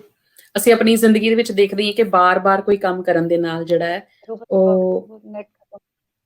ਉਹ ਜਿਹੜਾ ਸਾਨੂੰ ਜਿਹੜੀ ਚੀਜ਼ ਹੈ ਜੀ ਉਹਦੀ ਆਦਤ ਜਿਹੜੀ ਹੈ ਉਹ ਪੈ ਜਾਂਦੀ ਹੈ। ਜਿਵੇਂ ਅਸੀਂ ਬਚਪਨ 'ਚ ਵੀ ਦੇਖਦੇ ਹਾਂ ਕਿ ਬੱਚਿਆਂ ਨੂੰ ਪਹਿਲਾਂ ਪਹਾੜੇ ਯਾਦ ਕਰਾਏ ਜਾਂਦੇ ਸੀ ਤੇ ਉਹ ਬਾਰ-ਬਾਰ ਕਹਿੰਦੇ ਸੀ ਹਾਂਜੀ, ਰੱਟਾ ਲਗਾ ਲਓ, ਤੁਹਾਨੂੰ ਮਤਲਬ ਬਿਲਕੁਲ ਸਮਝਣ ਜੀ। ਦੀ ਲੋੜ ਨਹੀਂ ਹੈ, ਤੁਸੀਂ ਬਸ ਰੱਟਾ ਲਗਾਓ। ਗੁਰਬਾਣੀ ਵਿੱਚ ਵੀ ਸਿਮਰਨ ਕਰਨ ਨੂੰ ਕਹਿੰਦੇ ਨੇ ਕਿ ਬਾਰੰਬਾਰ ਬਾਰ ਪ੍ਰਭ ਜਪੀਏ। ਸੋ ਦੇਖੋ, ਭਾਵੇਂ ਅਧਿਆਤਮਕ ਜੀਵਨ ਹੈ, ਭਾਵੇਂ ਸਾਡੀ ਜਿਹੜੀ ਪਰਸਨਲ ਲਾਈਫ ਹੈਗੀ ਹੈ, ਤਾਂ ਅਸੀਂ ਜਿਹੜਾ ਇਹ ਬਹੁਤ ਜਿਹੜੀ ਸਿੱਖਿਆ ਜਿਹੜੀ ਹੈ ਬਾਰ-ਬਾਰ ਰੈਪੀਟੀਸ਼ਨ ਦੀ, ਇਹ ਪ੍ਰੈਕਟੀਕਲ ਲਾਈਫ ਤੇ ਜਿਹੜੇ ਕਹਿ ਸਕਦੇ ਹਾਂ ਕਿ ਕੁਝ ਤਰੀਕੇ ਨੇ ਜਿਹੜੇ ਕੁਝ ਜ਼ਿੰਦਗੀ ਨੂੰ ਅੱਗੇ ਵਧਾਉਣ ਦੇ। ਸੋ ਹਾਂਜੀ, ਸਾਡੇ ਹਾਂਜੀ। ਨਾਲ ਮੈਲਬਨ ਤੋਂ ਕਿਰਨ ਵੀ ਜੁੜੇ ਹੋਏ ਨੇ ਤੇ ਕਿਰਨ ਕਹਿ ਰਹੇ ਨੇ ਕਿ ਉਹ ਵੀ ਇੰਜੋਏ ਕਰ ਰਹੇ ਨੇ ਪ੍ਰੋਗਰਾਮ ਨੂੰ। ਕੁਲਵਿੰਦਰ ਕੌਰ ਗਜ਼ਲ ਜੀ ਜੁੜੇ ਹੋਏ ਨੇ। ਸੋ ਕੁਲਵਿੰਦਰ ਕੌਰ ਗਜ਼ਲ ਬਾਰੇ ਕਈ ਵਾਰੀ ਜਦੋਂ ਕਿਤੇ ਕੋਈ ਪ੍ਰੋਗਰਾਮ ਦੀ ਚੱਲ ਰਹੀ ਹੁੰਦੀ ਹੈ ਕੋਈ ਪੰਜਾਬੀ ਸਾਹਿਤ ਨੂੰ ਲੈ ਕੇ, ਤੇ ਕਈ ਵਾਰੀ ਉਹਨਾਂ ਦਾ ਨਾਮ ਜਿਨ੍ਹਾਂ ਨੇ ਪਹਿਲਾਂ ਨਹੀਂ ਸੁਣਿਆ ਹੁੰਦਾ ਉਹ ਕਹਿੰਦੇ ਨਾਮ ਹੀ ਬੜਾ ਕਵਿਤਾਵਾਂ ਵਰਗਾ ਲੱਗਦਾ ਹੈ, ਕਿਉਂਕਿ ਨਾਮ ਹੈ ਕੁਲਵਿੰਦਰ ਕੌਰ ਗਜ਼ਲ। ਸੋ ਅੱਛਾ ਜੀ। ਉਹ ਬੰਦੇ ਨੂੰ ਨਾਮ ਸੁਣ ਕੇ ਹੀ ਲੱਗਦਾ ਹੈ ਕਿ ਇਹ ਕਿਸੇ ਨਾ ਕਿਸੇ ਤਰੀਕੇ ਪੰਜਾਬੀ ਸਾਹਿਤ ਜਾਂ ਕਲਚਰ ਦੇ ਨਾਲ ਜੁੜੇ ਹੋਏ ਨੇ। ਸੋ ਅਸੀਂ ਗੱਲ ਅੱਗੇ ਤੋਰਦੇ ਹਾਂ ਕੁਲਵਿੰਦਰ ਜੀ। ਅਸੀਂ ਗੱਲ ਕਰ ਹਾਂਜੀ। ਰਹੇ ਸੀ ਕਿ ਤੁਸੀਂ ਹੁਣ ਤੱਕ ਕਿੰਨੇ ਜਿਹੜੇ ਪਲੇ ਨੇ ਡਾਇਰੈਕਟ ਕਰ ਚੁੱਕੇ ਹੋ? ਹਾਂਜੀ, ਮੈਂ 6 ਪਲੇ ਜਿਹੜੇ ਨੇ ਉਹ ਆਪ ਡਾਇਰੈਕਟ ਕਰ ਚੁੱਕੀ ਹਾਂ। ਲਿਖੇ ਹੋਏ 10 ਜੀ ਪਲੇ ਨੇ ਮੇਰੇ। ਠੀਕ ਹੈ। ਤੇ ਤੁਹਾਨੂੰ ਕਿਸ ਤਰ੍ਹਾਂ ਦੀ, ਮਤਲਬ ਜਦੋਂ ਤੁਸੀਂ ਕੋਈ ਪਲੇ ਡਾਇਰੈਕਟ ਕਰਦੇ ਹੋ ਜਾਂ ਲਿਖਦੇ ਵੀ ਹੋ, ਤੁਸੀਂ ਤੁਹਾਨੂੰ ਹਾਂਜੀ। ਕਿਸ ਤਰ੍ਹਾਂ ਦੀ ਇਨਸਪੀਰੇਸ਼ਨ ਤੁਹਾਡੇ ਅੰਦਰ ਆਉਂਦੀ ਹੈ ਕਿ ਮੈਂ ਕਿਹੋ ਜਿਹਾ ਪਲੇ ਜਿਹੜਾ ਲਿਖਣਾ ਚਾਹੁੰਦੀ ਜਾਂ ਕਿਸ ਤਰ੍ਹਾਂ ਕੋਈ ਮੈਸੇਜ ਦੇਣਾ ਹੈ, ਤੁਸੀਂ ਉਸ ਚੀਜ਼ ਨੂੰ ਕਿਵੇਂ ਚੂਜ਼ ਕਰਦੇ ਹੋ? ਮੈਨੂੰ ਵੱਖ-ਵੱਖ ਚੀਜ਼ਾਂ ਜਿਹੜੀਆਂ ਮੈਂ ਆਪਣੇ ਆਸ-ਪਾਸ ਤੋਂ ਹੀ ਚੀਜ਼ਾਂ ਲੱਭਦੀ ਹਾਂ। ਜੀ ਜਿੱਦਾਂ ਸਭ ਤੋਂ ਪਹਿਲਾਂ ਜਦੋਂ ਮੈਂ ਇਮਾਨਦਾਰੀ ਨਾਟਕ ਲਿਖਿਆ ਸੀਗਾ, ਤੇ ਮੈਂ ਆਪਣੇ ਆਸ-ਪਾਸ ਹੀ ਦੇਖ ਰਹੀ ਸੀ ਉਸ ਵੇਲੇ ਕੀ ਸੀ, ਬਿਲਡਰਸ ਜਿਹੜੇ ਨੇ ਮਕਾਨ ਬਣਾ ਰਹੇ ਨੇ। ਠੀਕ ਹੈ ਜੀ, ਬਿਲਡਰ ਮਕਾਨ ਬਣਾ ਰਹੇ ਨੇ ਤੇ ਤੁਸੀਂ ਐਮਸੀਡੀ ਨੂੰ 50,000 ਰੁਪਇਆ ਦਿਓ, ਛੱਜਾ ਕੱਢ ਹਮ ਲਓ। ਇਹ ਕਿਹੜੀ ਇਮਾਨਦਾਰੀ ਹੈ? ਮੈਨੂੰ ਸਮਝ ਨਹੀਂ ਆ ਰਹੀ। ਇੱਕ ਸਕੂਲ ਹੈ, ਇੱਕ ਸਕੂਲ ਦੇ ਵਿੱਚ ਜੀ ਅਗਰ ਬੱਚਾ ਫੇਲ ਹੋ ਗਿਆ ਹੈ ਤੇ ਤੁਸੀਂ ਸਕੂਲ ਵਾਲੇ ਨੂੰ ਲੱਖ ਰੁਪਇਆ 1.5 ਲੱਖ ਰੁਪਇਆ ਦਿਓ, ਬੱਚਾ ਅਗਲੀ ਕਲਾਸ ਵਿੱਚ ਚਲਾ ਗਿਆ। ਇਹ ਕਿਹੜੀ ਜੀ ਇਮਾਨਦਾਰੀ ਹੈ? ਮਤਲਬ ਇਹ ਚੀਜ਼ਾਂ ਤੋਂ ਮੈਂ ਪੱਕ ਚੁੱਕੀ ਸੀਗੀ, ਇਹ ਹੋ ਕੀ ਰਿਹਾ ਹੈ। ਇੱਕ ਤੁਸੀਂ ਹੋਰ ਛੋਟੀ ਜਿਹੀ ਚੀਜ਼ ਦੇਖ ਲਓ, ਇੱਕ ਸਕੂਲ ਹੈਗਾ ਜਿਹੜਾ ਆਪਣੇ ਸਕੂਲ ਦੇ ਵਿੱਚ ਕਿਸੇ ਪ੍ਰੋਗਰਾਮ ਨੂੰ ਆਰਗੇਨਾਈਜ਼ ਕਰਦਾ ਹੈਗਾ, ਤੇ ਜਦੋਂ ਉਸ ਸਕੂਲ ਦੇ ਵਿੱਚ ਬਾਕੀ ਸਕੂਲਾਂ ਦੇ ਬੱਚੇ ਆਉਂਦੇ ਤਾਂ ਸਭ ਤੋਂ ਜ਼ਿਆਦਾ ਉਸ ਸਕੂਲ ਦੇ ਬੱਚਿਆਂ ਨੂੰ ਕਿਉਂ ਜਿਤਾਇਆ ਜਾਂਦਾ ਜਿਸ ਸਕੂਲ ਦੇ ਵਿੱਚ ਫੰਕਸ਼ਨ ਹੋ ਰਿਹਾ ਹੈ।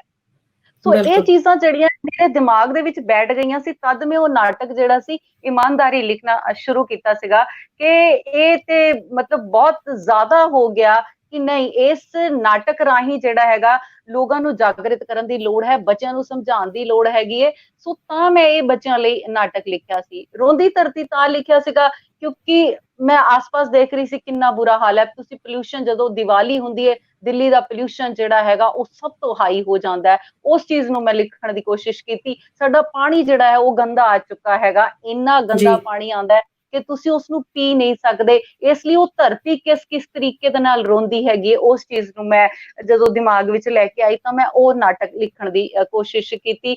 ਮੌਕੇ ਦਾ ਲਾਭ ਜੇ ਲਿਖਿਆ ਸੀਗਾ ਕਿਉਂਕਿ ਮੈਂ ਆਪਣੇ ਹੀ ਘਰ ਵਿੱਚ ਦੇਖਦੀ ਹਾਂ, ਬੱਚੇ ਜਿਹੜੇ ਸਾਡੇ ਹੀ ਬੱਚੇ ਹੈਗੇ ਨੇ ਉਹ ਆਪਣੇ ਮੌਕਿਆਂ ਨੂੰ ਫੜਦੇ ਨਹੀਂ ਹੈ। ਠੀਕ ਹੈ, ਅਗਲੀ ਵਾਰ ਜੀ ਕਰ ਲਾਂਗੇ, ਨਹੀਂ, ਮੌਕਾ ਹਮੇਸ਼ਾ ਇੱਕ ਵਾਰੀ ਮਿਲਦਾ ਹੈ, 10 ਵਾਰੀ ਨਹੀਂ ਮਿਲਦਾ। ਸੋ ਏਦਾਂ ਚੀਜ਼ਾਂ ਨੂੰ ਜਦੋਂ ਸੋਚਦੀ ਹੈਗੀ ਆ ਤਾਂ ਉਹ ਨਾਟਕ ਜਿਹੜੇ ਨੇ ਆਪਣੇ ਆਪ ਅੰਦਰੋਂ ਜਿਹੜੇ ਨੇ ਉਹ ਨਿਕਲਣੇ ਸ਼ੁਰੂ ਹੋ ਜਾਂਦੇ ਨੇ, ਮੈਂ ਤਾਂ ਇਹ ਕਹਾਂਗੀ। ਸੋ ਕਈ ਵਾਰ ਬਿਲਕੁਲ ਟੌਪਿਕ ਸੋਚਿਆ ਨਹੀਂ ਆਉਂਦਾ, ਟੌਪਿਕ ਜਿਹੜਾ ਉਹ ਆਪਣੇ ਆਪ ਹੀ ਸਾਡੇ ਦਿਮਾਗਾਂ ਵਿੱਚ ਆਣੇ ਸ਼ੁਰੂ ਹੋ ਜਾਂਦੇ ਨੇ। ਏਦਾਂ ਹੀ ਮੈਂ ਨਾਟਕ ਇੱਕ ਕੀਤਾ ਸੀ ਜੀ, ਬੱਚਿਆਂ ਲਈ ਕਰਾਮਾਤ ਨਾਟਕ ਕੀਤਾ ਸੀਗਾ। ਜੀ ਇਹਦੇ ਵਿੱਚ ਸੀਗਾ ਕਿ ਇੱਕ ਜਿਹੜੀ ਮਾਂ ਹੈਗੀ ਏ ਉਹ ਬੱਚਿਆਂ ਨੂੰ ਸਾਖੀ ਸੁਣਾ ਰਹੀ ਹੈ ਪੰਜਾ ਸਾਹਿਬ ਵਾਲੀ। ਜਦੋਂ ਗੁਰੂ ਜੀ ਨਾਨਕ ਦੇਵ ਜੀ ਨੇ ਹੱਥ ਦੇ ਨਾਲ ਜਿਹੜਾ ਸੀ ਉਹ ਪਹਾੜੀ ਨੂੰ ਰੋਕਿਆ ਸੀਗਾ, ਤੇ ਬੱਚੇ ਹੁਣ ਕੁਐਸਚਨ ਕਰਦੇ ਨੇ ਕਿਉਂਕਿ ਅੱਜ ਦੀ ਜਨਰੇਸ਼ਨ ਹੈ ਉਹ ਕੁਐਸਚਨ ਕਰਦੀ ਏ ਕਿ ਅਸੀਂ ਇਹ ਮੰਨ ਸਕਦੇ ਹਾਂ ਕਿ ਪੱਥਰ ਪੁੱਟਣ ਦੇ ਨਾਲੋਂ ਪਾਣੀ ਨਿਕਲ ਆਵੇ, ਲੇਕਿਨ ਅਸੀਂ ਇਹ ਨਹੀਂ ਮੰਨ ਸਕਦੇ ਕਿ ਕੋਈ ਇਨਸਾਨ ਜਿਹੜਾ ਹੱਥ ਦੇ ਨਾਲ ਪੱਥਰ ਰੋਕ ਲਵੇ। ਤੇ ਮਾਂ ਜੀ ਜਵਾਬ ਦਿੰਦੀ ਹੈਗੀ ਕਿ ਤੁਸੀਂ ਆਪੇ ਹੀ ਸਮਝ ਜਾਓਗੇ। ਹੁਣ ਆਪੇ ਬੱਚਾ ਕਿਵੇਂ ਸਮਝੇਗਾ? ਉਹ ਸਕੂਲ ਜਾ ਬਿਲਕੁਲ ਕੇ ਟੀਚਰ ਨੂੰ ਜਦੋਂ ਪੁੱਛਦਾ ਹੈ ਤੇ ਟੀਚਰ ਵੀ ਜਵਾਬ ਦਿੰਦੀ ਹੈ ਕਿ ਕਰਨੀਆਂ ਵਾਲੇ ਕਰਦੇ ਨੇ, ਲੇਕਿਨ ਬੱਚੇ ਦਾ ਜਵਾਬ ਤੇ ਅੱਜ ਵੀ ਉੱਥੇ ਹੀ ਹੈ। ਸਵਾਲ ਉਹ ਖੜਾ ਹੋਇਆ, ਉਹਨੂੰ ਜਵਾਬ ਕੋਈ ਨਹੀਂ ਦਿੰਦਾ। ਉਹ ਚੀਖ ਕੇ ਬੋਲਦਾ ਹੈ ਕਿ ਮੈਨੂੰ ਸਮਝ ਨਹੀਂ ਆਈ, ਕੋਈ ਤਾਂ ਸਮਝਾਓ। ਹੁਣ ਘਰ ਉਸ ਵੇਲੇ ਇੱਕ ਸੀਨ ਇੱਥੇ ਕ੍ਰੀਏਟ ਕੀਤਾ ਕਿ ਉਸ ਵੇਲੇ ਸਾਕਿਆਂ ਦਾ ਟਾਈਮ ਹੁੰਦਾ ਸੀਗਾ, ਜਦੋਂ ਜੀ ਪੰਜਾ ਸਾਹਿਬ ਵਾਲਾ ਸਾਕਾ ਹੋਇਆ ਸੀਗਾ। ਤੇ ਹੁਣ ਆਇਆ ਕਿ ਜੀ ਸਾਰਿਆਂ ਨੇ ਜਿਹੜਾ ਹੈਗਾ ਪੰਜਾ ਉੱਥੇ ਆਪਣਾ ਸਾਰਿਆਂ ਨੇ ਲੰਗਰ ਲੈ ਕੇ ਜਾਣਾ ਰੇਲਵੇ ਸਟੇਸ਼ਨ ਦੇ ਉੱਤੇ, ਤੇ ਬੱਚਿਆਂ ਉਹਦੇ ਅੱਗੇ ਜਿਹੜੇ ਨੇ ਉਹ ਲੰਮੇ ਪੈ ਗਏ, ਪੇਰੈਂਟਸ ਵੀ ਲੰਮੇ ਪੈ ਗਏ। ਤੇ ਜਦੋਂ ਹੌਲੀ ਹੌਲੀ ਮੈਂ ਇਸ ਸੀਨ ਨੂੰ ਕ੍ਰੀਏਟ ਕੀਤਾ, ਮੈਂ ਬੱਚਿਆਂ ਨੂੰ ਹੀ ਏਦਾਂ ਲਿਟਾਇਆ ਤੇ ਰੈੱਡ ਕਲਰ ਦੀ ਪਗੜੀ ਲੈ ਕੇ ਦੋ ਕਾਲੀ ਡਰੈਸ ਦੇ ਵਿੱਚ ਜਦੋਂ ਬੱਚੇ ਅੱਗੇ ਲੈ ਕੇ ਆਈ, ਤੇ ਜਿੱਥੇ ਤੱਕ ਮੈਂ ਬਲੱਡ ਸ਼ੋ ਕਰਨਾ ਸੀ ਮੈਂ ਉੱਥੇ ਉਸ ਪਗੜੀ ਨੂੰ ਛੱਡ ਦਿੱਤਾ, ਤੇ ਉਹ ਟ੍ਰੇਨ ਵੀ ਹੋ ਗਈ ਤੇ ਰੈੱਡ ਬਲੱਡ ਵੀ ਹੋ ਗਿਆ। ਤੇ ਜਦੋਂ ਜਿਹੜੇ ਕਿਆ ਬਾਤ ਬਾਕੀ ਹੈ। ਬੱਚੇ ਖੜੇ ਹੋਏ ਤੇ ਉਹਨਾਂ ਨੇ ਕਿਹਾ ਮਾਂ ਜੀ ਉੱਠ ਜਾਓ, ਅਸੀਂ ਬਚ ਗਏ ਆ। ਤੇ ਜਦੋਂ ਦੇਖਦੇ ਨਾਲ ਜਿਹੜੀਆਂ ਲੋਥਾਂ ਪਈਆਂ ਨੇ ਉਹਨਾਂ ਦੇ ਦਿਲ ਧੜਕ ਰਹੇ ਨੇ, ਇੱਕ ਸੈਡ ਮਿਊਜ਼ਿਕ ਇੱਥੇ ਵੱਜਦਾ ਹੈਗਾ। ਤਾਂ ਉਸ ਤੋਂ ਬਾਅਦ ਜਿਹੜਾ ਲਾਸਟ ਸੀਨ ਦੇ ਵਿੱਚ ਮਾਂ ਜਿਹੜੀ ਹੁਣ ਕੱਲੀ ਬੈਠੀ ਏ, ਤੇ ਬੱਚੇ ਕਹਿੰਦੇ ਨੇ ਕਿ ਮਾਂ ਜੀ ਤੁਸੀਂ ਰੋਂਦੇ ਕਿਉਂ ਹੋ, ਤੁਸੀਂ ਤਾਂ ਕਹਿੰਦੇ ਹੋ ਸਿੰਘ ਦਾ ਜਨਮ ਜਿਹੜਾ ਹੈਗਾ ਦੂਜਿਆਂ ਲਈ ਹੁੰਦਾ, ਤੇ ਬਾਪੂ ਜੀ ਤੇ ਸ਼ਹੀਦ ਹੋਏ ਆ। ਤੇ ਜੀ ਅੱਜ ਛੋਟਾ ਬੱਚਾ ਫੇਰ ਕਹਿੰਦਾ ਹੈ ਕਿ ਮਾਂ ਮੈਨੂੰ ਅੱਜ ਫੇਰ ਉਹੀ ਬਾਬੇ ਨਾਨਕ ਵਾਲੀ ਸਾਖੀ ਸੁਣਾ ਦੇ, ਪੰਜਾ ਸਾਹਿਬ ਵਾਲੀ। ਤੇ ਅੱਜ ਉਹਦੀ ਭੈਣ ਕਹਿੰਦੀ ਏ ਆ ਜਾ ਮੈਂ ਤੈਨੂੰ ਸਾਖੀ ਸੁਣਾਉਣੀ ਆ, ਕਿਉਂਕਿ ਅੱਜ ਮੈਂ ਸਮਝ ਚੁੱਕੀ ਆ ਜੇ ਜੀ ਹਵਾ ਵਾਂਗ ਆਉਂਦੀ ਉਸ ਗੱਡੀ ਨੂੰ ਰੋਕਿਆ ਜਾ ਸਕਦਾ ਸੀ ਤੇ ਇਸ ਪੱਥਰ ਨੂੰ ਕਿਉਂ ਨਹੀਂ। ਕਿਉਂਕਿ ਕਰਾਮਾਤਾਂ ਤਾਂ ਗੁਰੂ ਸਾਹਿਬਾਨਾਂ ਨੇ ਕਦੀ ਕੀਤੀਆਂ ਹੀ ਨਹੀਂ, ਇਹ ਆਤਮ ਬਿਲਕੁਲ ਵਿਸ਼ਵਾਸ ਸੀ। ਗੁਰੂ ਦਾ ਸਾਡੇ ਉੱਤੇ ਆਤਮ ਵਿਸ਼ਵਾਸ ਸੀ, ਤਦੀ ਅਸੀਂ 1.25 ਲੱਖ ਨਾਲ ਇੱਕ ਲੜ ਗਏ। ਸੋ ਏਦਾਂ ਦੇ ਨਾਟਕ ਜਿਹੜੇ ਨੇ ਜਦੋਂ ਮੈਂ ਬੱਚਿਆਂ ਦੇ ਵਿੱਚ ਕਰਦੀ ਹਾਂ, ਔਰ ਦਿਮਾਗ ਵਿੱਚ ਜਦੋਂ ਚੀਜ਼ਾਂ ਆਉਂਦੀਆਂ ਕਿ ਬੱਚੇ ਨੂੰ ਇਸ ਗੱਲ ਨੂੰ ਮੈਂ ਸਮਝਾਉਣਾ ਕਿਵੇਂ, ਉਹ ਛੋਟੀ ਜਿਹੀ ਗੱਲ ਸੀਗੀ। ਕਿਉਂਕਿ ਮੈਨੂੰ ਇੱਕ ਬੱਚੇ ਨੇ ਕੁਐਸਚਨ ਪੁੱਛਿਆ ਸੀ ਕਿ ਮੈਮ ਕੋਈ ਪੱਥਰ को कैसे रोक सकता है, ਤੇ ਉਸ ਕਰਕੇ ਮੈਂ ਇਸ ਜਿਹੜਾ ਸੀ ਨਾਟਕ ਨੂੰ ਮੈਂ ਉੱਥੇ ਲਿਖਿਆ। ਸੋ ਪ੍ਰੇਰਨਾਵਾਂ ਜਿਹੜੀਆਂ ਹੁੰਦੀਆਂ ਉਹ ਸਾਡੇ ਅੰਦਰੋਂ ਹੀ ਨਿਕਲ ਕੇ ਆਉਂਦੀਆਂ, ਉਹ ਛੋਟੇ ਛੋਟੇ ਸਵਾਲਾਂ ਤੋਂ ਹੀ ਨਿਕਲਦੀਆਂ ਨੇ। ਬਿਲਕੁਲ ਜੀ, ਤੁਸੀਂ ਬਹੁਤ ਹੀ ਸੋਹਣੇ ਸ਼ਬਦਾਂ 'ਚ ਜਿਹੜਾ ਸਾਰਾ ਐਕਸਪਲੇਨ ਕੀਤਾ ਹੈ। ਤੇ ਮੈਨੂੰ ਪਿਛਲੇ ਹਫਤੇ ਦੀ ਗੱਲ ਹੀ ਯਾਦ ਆਈ ਕਿ ਮੈਂ ਇੱਕ ਬੱਚਿਆਂ ਦੀ ਗੁਰਮਤਿ ਕਲਾਸ ਲਗਾ ਰਹੀ ਸੀ, ਤੇ ਅਸੀਂ ਸੁਣਿਆ ਵਾਲੀ ਜਿਹੜੀ ਪੌੜੀ ਹੈ 8ਵੀਂ ਪੌੜੀ ਜਪਜੀ ਸਾਹਿਬ ਦੀ, ਉਹਦੀ ਗੱਲ ਕਰ ਰਹੇ ਸੀ ਵੀ ਲਿਸਨ ਕਰਨ ਨਾਲ, ਗੁਰਬਾਣੀ ਨੂੰ ਸੁਣਨ ਦੇ ਨਾਲ ਹੀ ਗੁਰੂ ਸਾਹਿਬ ਨੇ ਦੱਸਿਆ ਕਿ ਕਿਵੇਂ ਜਿਹੜਾ ਮਨੁੱਖ ਹੈ ਉਹ ਸਿੱਧਾ ਪੀਰਾਂ ਸੁਰਨਾਥ ਉਹਨਾਂ ਤੇ ਜਿਹੜਾ ਸਟੇਟਸ ਹੈ ਉਹਦੇ ਲੈਵਲ ਤੱਕ ਜਿਹੜਾ ਉਹ ਸਪਿਰਿਚੁਅਲ ਪਾਵਰਸ ਨੂੰ ਗੇਨ ਕਰ ਸਕਦਾ। ਤੇ ਬੱਚੇ ਕਹਿੰਦੇ ਕਿ ਮੈਜੀਕਲ ਪਾਵਰਸ ਕਿਵੇਂ ਆ ਸਕਦੀਆਂ। ਤੇ ਉਹੀ ਗੱਲ ਜਿਹੜੀ ਤੁਸੀਂ ਕਹੀ ਕਿ ਕਰਾਮਾਤਾਂ ਜਿਹੜੀਆਂ ਨੇ, ਕਰਾਮਾਤਾਂ ਗੁਰੂ ਸਾਹਿਬ ਨੇ ਆਪ ਕੋਈ ਨਹੀਂ ਕੀਤੀਆਂ, ਇੱਕ ਆਤਮ ਵਿਸ਼ਵਾਸ ਸੀ। ਸੋ ਬੱਚਿਆਂ ਨੂੰ ਤੇ ਜਦੋਂ ਅਸੀਂ ਹਾਂਜੀ ਤੇ ਜਦੋਂ ਅਸੀਂ ਨਾਟਕ ਦੇ ਰੂਪ ਦੇ ਵਿੱਚ ਜਿਸ ਤਰ੍ਹਾਂ ਤੁਸੀਂ ਦੱਸਿਆ, ਤੇ ਬੱਚਿਆਂ ਨੂੰ ਬਹੁਤ ਸੋਹਣੀ ਜਿਹੜੀ ਸਮਝ ਹੈ ਉਹ ਇਹਨਾਂ ਦੇ ਥਰੂ ਆ ਸਕਦੀ ਹੈਗੀ ਹੈ। ਸੋ ਇੱਕ ਕੁਲਵਿੰਦਰ ਜੀ, ਇੱਕ ਸਵਾਲ ਜਿਹੜਾ ਸਾਨੂੰ ਆਇਆ ਹੈ ਕਿਰਨ ਵੱਲੋਂ, ਉਹ ਪੁੱਛਦੇ ਪਏ ਨੇ ਕਿ ਕਾਵ ਨਾਟ ਬਾਰੇ, ਵੀ ਕਾਵ ਨਾਟ ਬਾਰੇ ਥੋੜਾ ਦੱਸੋ ਕਿ ਉਹਦੇ ਚ ਤੇ ਨਾਟਕ ਵਿੱਚ ਕੀ ਫਰਕ ਹੈ। ਇੱਕ ਜਿਹੜੀ ਕਵਿਤਾ ਦੇ ਥਰੂ ਵੀ ਇੱਕ ਅਸੀਂ ਜਿਹੜਾ ਨਾਟਕ ਕਰਦੇ ਹਾਂ, ਜਿਹਦੇ ਵਿੱਚ ਤੁਸੀਂ ਇਹਨੂੰ ਹੀ ਕਾਵ ਨਾਟਕ ਉਹ ਕਹਿ ਸਕਦੇ ਹੋ, ਉਹਦੇ ਵਿੱਚ ਅਸੀਂ ਕਵਿਤਾਵਾਂ ਦਾ ਜਿਹੜਾ ਹੈਗਾ ਉਸ ਲਹਿਜ਼ੇ ਦੇ ਨਾਲ ਜ਼ਿਆਦਾ ਕੰਮ ਕਰਦੇ ਹੈਗੇ ਆ। ਜਿਹੜਾ ਅਸੀਂ ਇੱਕ ਸਿੰਪਲ ਨਾਟਕ ਕਰਦੇ ਹਾਂ ਉਹਦੇ ਵਿੱਚ ਜਿਹੜੇ ਨੇ ਡਾਇਲੌਗ ਜ਼ਿਆਦਾ ਹੁੰਦੇ ਨੇ, ਉਹਦੇ ਵਿੱਚ ਇੱਕ ਜਿਹੜੀ ਸਾਡੀ ਲਹਿਬੰਦੀ ਚੱਲਦੀ ਹੈ ਉਹ ਕਵਿਤਾਵਾਂ ਦੇ ਰੂਪ ਚ ਹੀ ਪੂਰਾ ਜਿਹੜਾ ਹੈ। ਜਿੱਦਾਂ ਤੁਸੀਂ ਹੀਰ ਰਾਂਝਾ ਪਿਕਚਰ ਦੇਖੀ ਹੋਣੀ ਹੈ, ਹੀਰ ਰਾਂਝਾ ਪਿਕਚਰ ਦੇ ਵਿੱਚ ਜਿਹੜਾ ਸੀਗਾ ਉਹ ਜਿਹੜਾ ਸੀਗਾ ਪੂਰੇ ਕਾਵਿ ਰੂਪ ਦੇ ਨਾਲ ਉਹ ਪੂਰੀ ਪਿਕਚਰ ਜਿਹੜੀ ਉਸ ਤਰੀਕੇ ਨਾਲ ਚੱਲੀ ਗਈ ਸੀ, ਉਹਨੂੰ ਲਿਖਣਾ ਵੀ ਸਾਨੂੰ ਉਸੇ ਤਰੀਕੇ ਦੇ ਨਾਲ ਪੈਂਦਾ ਹੈਗਾ। ਦੋਨਾਂ ਵਿੱਚ ਫਰਕ ਜਿਹੜਾ ਡਾਇਲੌਗਸ ਦੇ ਵਿੱਚ ਬੜਾ ਉਸ ਵੇਲੇ ਫਰਕ ਹੋ ਜਾਂਦਾ ਹੈਗਾ। ਉਹਨਾਂ ਨੂੰ ਲਿਖਣਾ ਉਸ ਲਹਿਬੰਦੀ ਤੁਕਬੰਦੀ ਦੇ ਨਾਲ ਲਿਖਣਾ ਪੈਂਦਾ ਹੈ, ਔਰ ਇਹ ਜਿਹੜੇ ਹੁੰਦੇ ਨੇ ਇਹ ਅਸੀਂ ਨੋਰਮਲ ਜਿੱਦਾਂ ਗੱਲ ਕਰਦੇ ਹਾਂ, ਇਹ ਵਾਲੇ ਡਾਇਲੌਗ ਜਿਹੜੇ ਨੇ ਅਸੀਂ ਉਸ ਤਰੀਕੇ ਦੇ ਨਾਲ ਲਿਖਦੇ ਹੈਗੇ ਆ। ਮੇਰੇ ਖਿਆਲ ਭਾਈ ਵੀਰ ਸਿੰਘ ਜੀ ਦਾ ਵੀ ਇੱਕ ਕਿਤਾਬ ਉਹਨਾਂ ਨੇ ਲਿਖੀ ਹੈ, ਰਾਣਾ ਸੂਰਤ ਸਿੰਘ, ਤੇ ਉਹਦੇ ਚ ਵੀ ਮੇਰੇ ਖਿਆਲ ਚ ਕਾਵ ਰੂਪ ਦੇ ਵਿੱਚ ਹੀ ਸਾਰਾ ਜਿਹੜਾ ਉਹ ਪੁਸਤਕ ਹੈ ਉਹ ਲਿਖੀ ਗਈ ਹੈ, ਤੇ ਬੜੇ ਸੋਹਣੇ ਪ੍ਰਸੰਗ ਨੇ ਉਹਦੇ ਵਿੱਚ। ਵੈਸੇ ਮੈਂ ਪੜ੍ਹਿਆ ਨਹੀਂ, ਆਪ ਖੁਦ ਨਹੀਂ ਪੜ੍ਹਿਆ ਮੈਂ, ਪਰ ਰਾਣਾ ਸੂਰਤ ਸਿੰਘ ਕਾਵ ਨਾਟਕ ਹੀ ਹੈ ਇੱਕ ਤਰ੍ਹਾਂ ਦਾ। ਨਹੀਂ, ਮੈਂ ਵੀ ਨਹੀਂ ਪੜਿਆ, ਸੌਰੀ ਮੈਂ ਕਿਉਂ ਝੂਠ ਬੋਲਾਂ, ਇਸ ਲਈ ਮੈਂ ਨਹੀਂ ਪੜਿਆ ਸੀ ਇਹ ਨਾਟਕ। ਹਾਂਜੀ, ਸੋ ਆਸ ਹੈ ਕਿਰਨ ਜੀ ਥੋੜਾ ਜਿਹਾ ਤੁਹਾਨੂੰ ਜਿਹੜਾ ਜਵਾਬ ਹੈ ਇਸ ਚੀਜ਼ ਦਾ ਥੋੜਾ ਆਨਸਰ ਮਿਲ ਗਿਆ ਹੋਏਗਾ। ਤੇ ਆਪਾਂ ਅਗਲੇ ਨਾਟਕ ਤੋਂ ਅਗਲੇ, ਜਿਸ ਤਰ੍ਹਾਂ ਅਸੀਂ ਕਵਿਤਾਵਾਂ ਦੀ ਗੱਲ ਕਰ ਚੁੱਕੇ ਸੀ, ਸੋ ਮੇਰੀ ਜਿਹੜੀ ਤੁਹਾਡੇ ਨਾਲ ਗੱਲ ਹੋਈ, ਤੁਸੀਂ ਦੱਸਿਆ ਕਿ ਤੁਸੀਂ ਤਕਰੀਬਨ 100 ਦੇ ਕਰੀਬ ਜਿਹੜੀ ਕਵਿਤਾਵਾਂ ਲਿਖ ਚੁੱਕੇ ਹੋ। ਹਾਂਜੀ ਹਾਂਜੀ, ਤੇ ਸਾਨੂੰ ਜ਼ਰੂਰ ਦੱਸੋ ਕਿ ਤੁਸੀਂ ਜਿਹੜੇ ਕਵਿਤਾਵਾਂ ਵੀ ਲਿਖੀਆਂ ਨੇ ਉਹ ਕਿਹੜੇ ਕਿਹੜੇ ਮੇਨ ਜਿਹੜੇ ਟੌਪਿਕਸ ਨੇ ਪ੍ਰਸੰਗ ਦੇ ਵਿੱਚ ਤੁਸੀਂ ਲਿਖੀਆਂ ਨੇ ਜ਼ਿਆਦਾਤਰ। ਮੈਂ ਜੀ ਸਾਰੇ ਰੰਗ ਲਿਖਦੀ ਹਾਂ। ਮੈਨੂੰ ਕਈ ਲੋਕ ਨੇ ਸਿਰਫ ਬੇਟੀਆਂ ਤੇ ਨੂੰਹਾਂ ਤੇ ਲਿਖਦੇ ਨੇ, ਮੈਨੂੰ ਹਰ ਰੰਗ ਪਸੰਦ ਹੈ। ਜੀ ਮਤਲਬ ਮੈਂ ਚਲੋ ਤੁਹਾਨੂੰ ਸਭ ਤੋਂ ਪਹਿਲਾਂ ਸੁਣਾਉਂਦੀ ਆ ਕਿ ਇਸ ਵੇਲੇ ਮੈਂ ਦਿੱਲੀ ਵਿੱਚ ਬੈਠੀ ਹੋਈ ਹਾਂ ਤੇ ਕਰੋਨਾ ਤੋਂ ਬਾਅਦ ਮੈਂ ਦਿੱਲੀ ਨੂੰ ਦੇਖਣਾ ਕੀ ਚਾਹੁੰਦੀ ਹਾਂ, ਦਿੱਲੀ ਹਾਂਜੀ ਕੀ ਸੀਗੀ, ਅੱਜ ਦਿੱਲੀ ਕਿਹੋ ਜਿਹੀ ਹੈ, ਉਸ ਜਿਹੜੀਆਂ ਲਾਈਨਾਂ ਨੇ ਉਹ ਮੈਂ ਆਪ ਜੀ ਦੇ ਅੱਗੇ ਰੱਖ ਰਹੀ ਹਾਂ ਜ਼ਰੂਰ। ਕਿ ਮੇਰਾ ਸ਼ਹਿਰ ਲੱਗਦਾ ਵੀਰਾਨ ਕਿਉਂ ਹੈ, ਮੇਰਾ ਸ਼ਹਿਰ ਲੱਗਦਾ ਵੀਰਾਨ ਕਿਉਂ ਹੈ, ਇੱਕ ਦੂਜੇ ਤੋਂ ਲੱਗਦਾ ਅਣਜਾਣ ਕਿਉਂ ਹੈ, ਇਹ वीरान सड़कां, ਇਹ सुनसान गलियां, हर शख्स लगदा परेशान क्यों है, कोरोना दा फैलिया कोहराम क्यों है, मेरा शहर लगदा वीरान क्यों है, मेरा शहर कल्ला जिहा हो गया है। ਇਹ ਕਹਿੰਦਾ ਤੇ ਹੈ ਕੁਝ, ਪਰ ਸ਼ਾਇਦ ਮੈਂ ਇਸ ਦੀ ਖਾਮੋਸ਼ੀ ਸੁਣਨ ਵਿੱਚ ਅਸਮਰਥ ਹਾਂ। ਪਰ ਮੇਰੇ ਸ਼ਹਿਰ ਦੀਆਂ ਹਵਾਵਾਂ, ਉਹ ਪੰਛੀਆਂ ਦੀਆਂ ਚਹਿਚਹਾਵਾਂ, ਉਹ ਖੁੱਲਾ ਆਸਮਾਨ, ਉਹ ਤਾਰਿਆਂ ਦੀਆਂ ਛਾਵਾਂ, ਉਹ ਲਹਿਰਾਂ ਦੀਆਂ ਬਲਖਾਂ ਦੀਆਂ ਦਰਖਤਾਂ ਦੀਆਂ ਅਦਾਵਾਂ ਦੇਂਦੀਆਂ ਨੇ ਮੈਨੂੰ ਪੈਗਾਮ ਸਾਵੇਂ, ਮੈਂ ਸਮਝਾਵਾਂ, ਮੈਂ ਇਸ ਨੂੰ ਗੱਲ ਲਾਵਾਂ। ਇਹ ਦਿੱਲੀ ਹੈ ਮੇਰੀ, ਇਹ ਵਸਦੀ ਰਹੇਗੀ ਦਿਲਾਂ ਵਿੱਚ ਸਾਡੇ, ਇਹ ਵਸਦੀ ਰਹੇਗੀ। ਉਹ ਬਾਜ਼ਾਰ, ਉਹ ਮੇਲੇ, ਉਹ ਗੋਲ ਗੱਪਿਆਂ ਦੇ ਠੇਲੇ, ਉਹ ਸੱਜਣਾ ਸਵਰਨਾ, ਉਹ ਦਿਲਾਂ ਨੂੰ ਹਰਨਾ, ਉਹ ਮੌਜ, ਉਹ ਮਸਤੀ, ਉਹ ਕਚੋਰੀ ਜਰਾ ਖਸਤੀ, ਉਹ ਆਸ਼ਕਾਂ ਦਾ ਮਿਲਣਾ ਤੇ ਮਿਲ ਕੇ ਵਿਛੜਨਾ, ਉਹ ਕਿੱਟੀ, ਉਹ ਪਾਰਟੀ, ਉਹ ਸਹੇਲੀਆਂ ਦਾ ਮਿਲਣਾ ਤੇ ਮਿਲ ਮਿਲ ਕੇ ਹੱਸਣਾ, ਉਹ ਗਾਣਿਆਂ ਦਾ ਸ਼ੋਰ, ਉਹ ਨਾਟਕਾਂ ਦਾ ਜ਼ੋਰ, ਉਹ ਮਸਜਿਦ, ਉਹ ਗੁਰਦੁਆਰੇ, ਉਹ ਖੁੱਲਣਗੇ ਸਾਰੇ, ਉਹ ਮੰਦਿਰਾਂ ਦੇ ਟੱਲ ਕੱਢਣਗੇ ਹੱਲ, ਉਹ ਜਿੰਮਾਂ ਨੂੰ ਜਾਣਾ ਤੇ ਸਿਹਤਾਂ ਬਣਾਉਣਾ, ਉਹ ਮੌਲਾਂ ਦੇ ਮੇਲਾ ਤੇ ਖਰਚਾਂਗੇ ਧੇਲਾ, ਉਹ ਸੁਰ, ਉਹ ਤਾਲ, ਚੰਗਾ ਰਹੇਗਾ ਸਭ ਦਾ ਹਾਲ। ਮੇਰੇ ਸ਼ਹਿਰ ਦੇ ਬਾਜ਼ਾਰ ਵੀ ਖੁੱਲਣਗੇ ਸਾਰੇ, ਕਿਸ ਦਾ ਨਾਮ ਲਵਾਂ, ਕਿਸ ਨੂੰ ਛੱਡਾਂ, ਤੁਸੀਂ ਜਾਣਦੇ ਹੋ ਸਾਰੇ। ਕਰੋਲ ਬਾਗ ਦਾ ਗਫਾਰ, ਰਾਣੀ ਬਾਗ ਦਾ ਅਚਾਰ, ਰਜੌਰੀ ਦੀ ਸ਼ਾਨ, ਮਾਨਸਰੋਵਰ ਦੀ ਆਨ, ਤਿਲਕ ਨਗਰ, ਸਰੋਜਨੀ ਨਗਰ, ਲਾਜਪਤ ਨਗਰ ਦੇ ਕੱਪੜਿਆਂ ਦੀ ਦੁਕਾਨ, ਮੋਰੀ gate, Kashmiri gate, Ajmeri gate ਹੈ ਮੁਗਲਾਂ ਦੀ ਪਹਿਚਾਨ। ਮੈਟਰੋ ਵੀ ਵੇਖੋ ਚੱਲਦੀ ਰਹੇਗੀ, ਮੈਟਰੋ ਵੀ ਵੇਖੋ ਚੱਲਦੀ ਰਹੇਗੀ, ਦੌੜਦੀ ਪਟਰੀ ਤੇ ਜਾਂਦੀ ਰਹੇਗੀ, ਸਾਨੂੰ ਸਾਡੀ ਗੜੀ ਪਹੁੰਚਾਉਂਦੀ ਰਹੇਗੀ। ਕੁਝ ਧੱਕਾ, ਕੁਝ ਮੁੱਕੀ, ਕੁਝ ਸ਼ੋਰ ਸ਼ਰਾਬਾ, ਇਹ ਦਿੱਲੀ ਮੇਰੀ ਫਿਰ ਕਰਦੀ ਰਹੇਗੀ।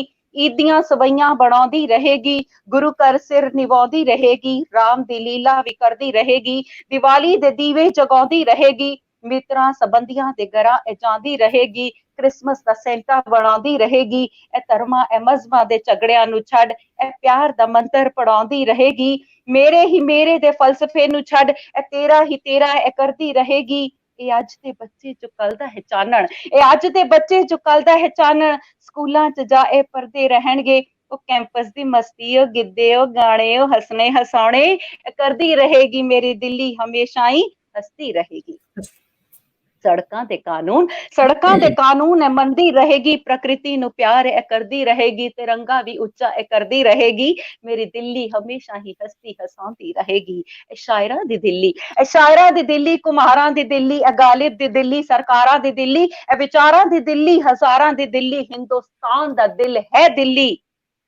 ਕਦੇ ਕੁਚਲੀ, ਕਦੀ ਤੋੜੀ ਗਈ ਹੈ ਦਿੱਲੀ, ਪੈਰਾਂ ਹੇਠ ਲੈਣ ਖਾਤਰ ਵਾਰੋ ਵਾਰ ਰੋਂਦੀ ਗਈ ਹੈ ਦਿੱਲੀ। ਟੁੱਟਦੀ ਮੁੜ ਫੇਰ ਬਣਦੀ ਰਹੀ ਹੈ ਦਿੱਲੀ, ਮੇਰੀ ਦਿੱਲੀ, ਮੇਰੀ ਦਿੱਲੀ, ਮੇਰੀ ਦਿੱਲੀ। ਵਾਹ ਜੀ, ਬਹੁਤ ਸੋਹਣਾ। ਮੇਰੇ ਕੋਲ ਅਲਫਾਜ਼ ਨਹੀਂ ਹੈ, ਤੁਸੀਂ ਇੰਨਾ ਸੋਹਣਾ ਸੁਣਾਇਆ, ਮੇਰਾ ਦਿਲ ਕਰ ਰਿਹਾ ਕਿ ਖੜੇ ਹੋ ਕੇ ਮੈਂ ਤੁਹਾਡਾ ਜਿਹੜਾ ਹੈ ਇਸ ਤੁਹਾਡੀ ਲਿਖਤ ਦਾ ਜਿਹੜਾ ਸਤਿਕਾਰ ਕਰਾਂ। ਬਹੁਤ ਹੀ ਬੜਿਆ ਵਧੀਆ, ਆਨੰਦਮਈ, ਤੇ ਸਾਰੇ ਜਿਹੜੇ ਸਰੋਤੇ ਜਿਹੜੇ ਸੁਣ ਰਹੇ ਇਹਨਾਂ ਨੂੰ ਬਹੁਤ ਹੀ ਮਜ਼ਾ ਆ ਰਿਹਾ ਹੈ।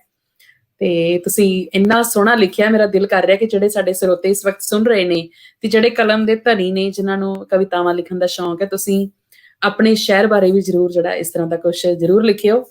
ਤੇ ਬਹੁਤ ਹੀ ਸੋਹਣੀ ਲਿਖਤ ਸੀ, ਬੜਾ ਹੀ ਮਜ਼ਾ ਆਇਆ। ਸੋ ਕਰਨੈਲ ਸਿੰਘ ਜੀ ਵੀ, ਕਿਰਨ, ਹੋਰ ਵੀ ਸਾਰੇ ਜਿਹੜੇ ਸਾਰੇ ਕਾਫੀ ਇਸ ਚੀਜ਼ ਨੂੰ ਇੰਜੋਏ ਕਰ ਰਹੇ ਨੇ।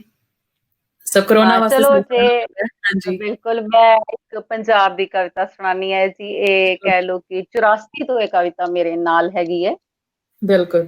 ਕਿ ਗੱਲ ਲੱਗ ਇਤਿਹਾਸ ਦੇ ਰੋਏ ਵਿਰਸਾ, ਕਿ ਚੀਨੀ ਬਾਣ ਮੁਸ ਮੁਸ ਮੇਰੀ ਰੂਹ ਰੋਵੇ, ਚੀਨੀ ਬਾਣ ਮੁਸ ਮੁਸ ਮੇਰੀ ਰੂਹ ਰੋਵੇ, ਕਿੰਚ ਮੇਰੇ ਪੰਜਾਬ ਦੀ ਦਸ਼ਾ ਹੋਈ, ਹਰ ਪੈਲੀ, ਹਰ ਖਾਲ, ਹਰ ਖੂਹ ਰੋਵੇ, किंच मेरे पंजाब दी दशा होई। मुड़ साडे सवेरे पै गए काले, मुड़े अज ने सरगियां ग्रहणियां जी। मुड़े अज ने कौल इकरार टुटे ते मुड़ झूठियां होइयां ने कहणियां जी। मुड़ चली गए मार हथौड़ियां दी ते कालजे तसदियां छैणियां जी। मुड़ मेरे अंबां दे बूर झड़ गए बुक बुक रोदियां कोयलां टहणियां जी।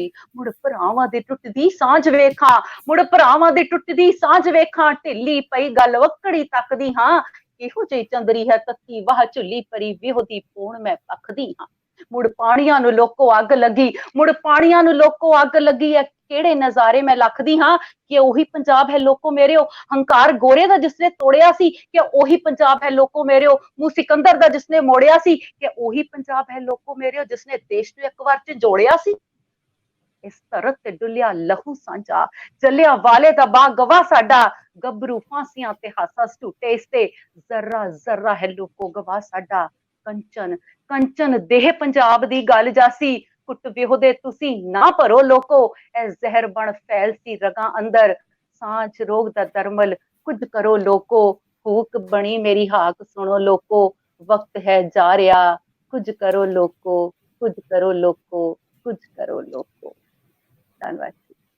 ਕਿਆ ਬਾਤ ਹੈ ਜੀ, ਬਹੁਤ ਹੀ ਸੋਹਣਾ। ਤੁਸੀਂ ਅਲਫਾਜ਼ ਨਹੀਂ ਆ ਰਹੇ, ਤੁਸੀਂ ਵਾਕਈ ਹੀ ਜਿਵੇਂ ਕਿਰਨ ਨੇ ਵੀ ਕਿਹਾ ਕਿ ਤੁਸੀਂ ਵਾਕਈ ਹੀ ਭਾਵੁਕ ਕਰ ਦਿੱਤਾ।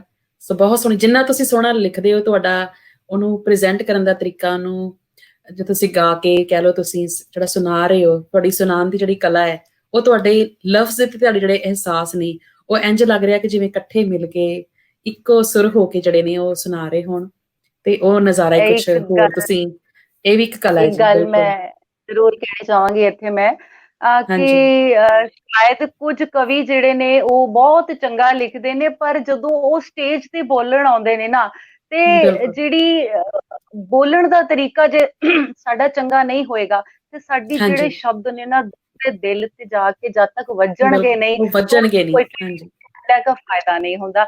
ਸੋ ਸਾਨੂੰ ਆਪਣੀ ਵੌਇਸ ਦੇ ਉੱਤੇ ਵੀ ਕਵੀਆਂ ਨੂੰ ਜਿਹੜਾ ਨਾ ਉਹ ਜ਼ਰੂਰ ਕੰਮ ਜ਼ਰੂਰ ਕਰਨਾ ਚਾਹੀਦਾ ਹੈਗਾ। ਜੇ ਕਹਿੰਦੇ ਸਾਡੀਆਂ ਤਾਂ ਬਿਲਕੁਲ, 10 ਕਿਤਾਬਾਂ ਛਪ ਗਈਆਂ, ਜੇ 10 ਕਿਤਾਬਾਂ ਦੇ ਵਿੱਚੋਂ 4 ਜਿਹੜੀਆਂ ਵੀ ਕਵਿਤਾਵਾਂ ਵੀ ਦੂਸਰੇ ਤੱਕ ਤੁਹਾਡੀ ਇੱਕ ਆਵਾਜ਼ ਵਿੱਚ ਪਹੁੰਚ ਜਾਣ, ਤੇ ਇੱਕ ਬਹੁਤ ਹੀ ਚੰਗੀ ਜਿਹੜੀ ਹੈ ਉਹ ਗੱਲ ਹੁੰਦੀ ਹੈ। ਸੋ ਮੈਂ ਆਪਣੀ ਵੌਇਸ ਤੇ ਜ਼ਰੂਰ ਕੰਮ ਕਰਦੀ ਹਾਂ ਕਿ ਉਤਾਰ ਚੜਾਵ ਜਿਹੜੇ ਨੇ ਉਹ ਕਵਿਤਾ ਦੇ ਵਿੱਚ ਜ਼ਰੂਰ ਆਉਣੇ ਚਾਹੀਦੇ ਨੇ, ਤਾਂ ਹੀ ਜਿਹੜੀ ਹੈ ਉਸਨੂੰ ਪੜ੍ਹਨ 'ਚ ਆਨੰਦ ਆਉਂਦਾ ਹੈ।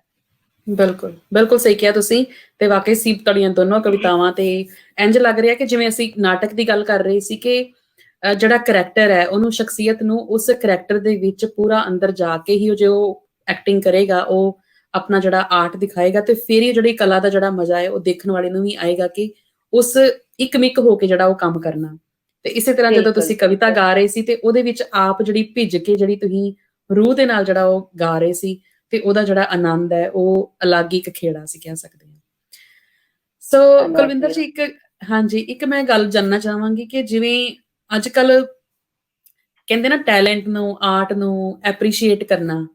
ਸੋ ਜਿਵੇਂ ਹਾਂਜੀ ਪੰਜਾਬ ਦੇ ਵਿੱਚ ਵੀ ਹੁਣ ਕਾਫੀ ਅਸੀਂ ਜਿਵੇਂ ਕਮਰਸ਼ੀਅਲਾਈਜੇਸ਼ਨ ਵੱਲ ਬਹੁਤ ਜਾ ਰਹੇ ਹਾਂ, ਸਾਰਾ ਕੁਝ ਕਮਰਸ਼ੀਅਲ ਹੋ ਰਿਹਾ ਹੈ, ਟੈਕਨੋਲੋਜੀ ਕਰਕੇ ਵੀ ਆਰਟ ਦਾ ਕਈ ਜਣੇ ਦੇ ਜਿਹੜੀ ਆਵਾਜ਼ ਹੁੰਦੀ ਹੈ, ਅੱਜ ਕੱਲ ਇੰਨੇ ਸਿੰਗਰਸ ਆ ਰਹੇ ਹੈ, ਆਵਾਜ਼ ਵੀ ਸਭ ਕੁਝ ਡੁਪਲੀਕੇਸ਼ਨ ਬਹੁਤ ਆ ਗਈ ਹੋਈ ਹੈ। ਤੇ ਬਿਲਕੁਲ ਬਿਲਕੁਲ। ਤੁਹਾਨੂੰ ਇਸ ਫੀਲਡ ਵਿੱਚ ਰਹਿੰਦਿਆਂ ਹੋਇਆਂ, ਤੁਹਾਨੂੰ ਦਿੱਲੀ ਵਿੱਚ ਜਾਂ ਜਿੱਥੇ ਵੀ ਤੁਸੀਂ ਆਪਣੀ ਪ੍ਰਤਿਭਾ ਜਿਹੜੀ ਹੈ, ਤੁਸੀਂ ਜਿੱਥੇ ਵੀ ਆਪਣਾ ਕੰਮ ਕਰ ਰਹੇ ਹੋ, ਤੁਹਾਨੂੰ ਕਿਸ ਤਰ੍ਹਾਂ ਦੀ ਐਪਰੀਸੀਏਸ਼ਨ ਤੇ ਕਿਹੋ ਜਿਹੇ ਚੈਲੰਜਸ ਜਿਹੜੇ ਤੁਸੀਂ ਉੱਥੇ ਫੇਸ ਕਰਦੇ ਹੋ? ਮੈਂ ਆਪਣਾ ਸਭ ਤੋਂ ਪਹਿਲਾਂ ਜ਼ਰੂਰ ਦੱਸਾਂਗੀ ਕਿ ਜਦੋਂ ਮੈਂ ਸਭ ਤੋਂ ਪਹਿਲਾਂ ਪੰਜਾਬੀ ਅਕੈਡਮੀ ਵਿੱਚ ਆਪ ਨਾਟਕ ਲਈ ਜਦੋਂ ਉੱਥੇ ਗਈ ਸੀਗੀ, ਜੀ। ਤੇ ਕਿਸੇ ਨੇ ਮੇਰੇ ਉੱਤੇ RTI ਲਗਾਤੀ ਸੀ ਕਿ ਅੱਛਾ ਇਹ ਨਵੀਂ ਕੁੜੀ ਕੀ ਕਰ ਲੇਗੀ। ਜੀ। ਸੋ ਪਹਿਲਾ ਝਟਕਾ ਉੱਥੇ ਹੀ ਹੈਗਾ ਸੀ, ਅੱਛਾ ਮਤਲਬ ਰੋਕਣ ਲਈ, ਜੀ। ਕਿਉਂਕਿ ਜਿਹੜੇ ਲੋਕ ਉੱਥੇ 40-40 ਸਾਲਾਂ ਤੋਂ ਬੈਠੇ ਹੋਏ ਨੇ, ਉਹ ਨਵਿਆਂ ਨੂੰ ਜਲਦੀ ਆਉਣ ਨਹੀਂ ਦਿੰਦੇ। ਹਾਂਜੀ। ਲੇਕਿਨ ਮੈਂ ਇੱਥੇ ਧੰਨਵਾਦ ਕਰਾਂਗੀ ਸਾਡੇ ਪੰਜਾਬੀ ਅਕੈਡਮੀ ਦੇ ਸਕੱਤਰ ਸਰਦਾਰ ਗੁਰਪ੍ਰੀਤ ਸਿੰਘ ਗੁਰਾਇਆ ਜੀ ਦਾ, ਜਿਨ੍ਹਾਂ ਨੇ ਮੈਨੂੰ ਬਹੁਤ ਸਪੋਰਟ ਕੀਤਾ ਔਰ ਉਹਨਾਂ ਨੇ ਕਿਹਾ ਕਿ ਨਹੀਂ ਤੂੰ ਕੰਮ ਕਰ, ਮੈਂ ਆਪੇ ਹੀ ਇਹ ਸਾਰੀਆਂ ਅਸੀਂ ਚੀਜ਼ਾਂ ਨੂੰ ਅਸੀਂ ਆਪ ਦੇਖ ਲਾਂਗੇ। ਔਰ ਜੀ।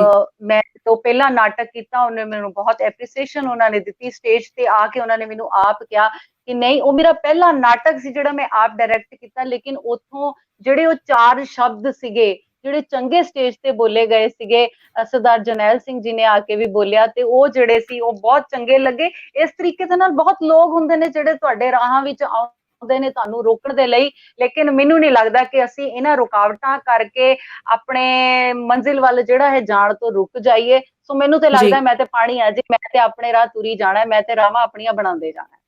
ਸੋ ਜਿਹਨੇ ਰੋਕਣਾ ਉਹ ਰੋਕ ਲਓ, ਤੇ ਡਰਨ ਦੀ ਕੋਈ ਲੋੜ ਨਹੀਂ ਹੁੰਦੀ। ਔਰ ਇਹ ਚੈਲੰਜ ਤਾਂ ਸਾਡੀ ਲਾਈਫ 'ਚ ਆਉਂਦੇ ਹੀ ਰਹਿੰਦੇ ਨੇ ਜੀ।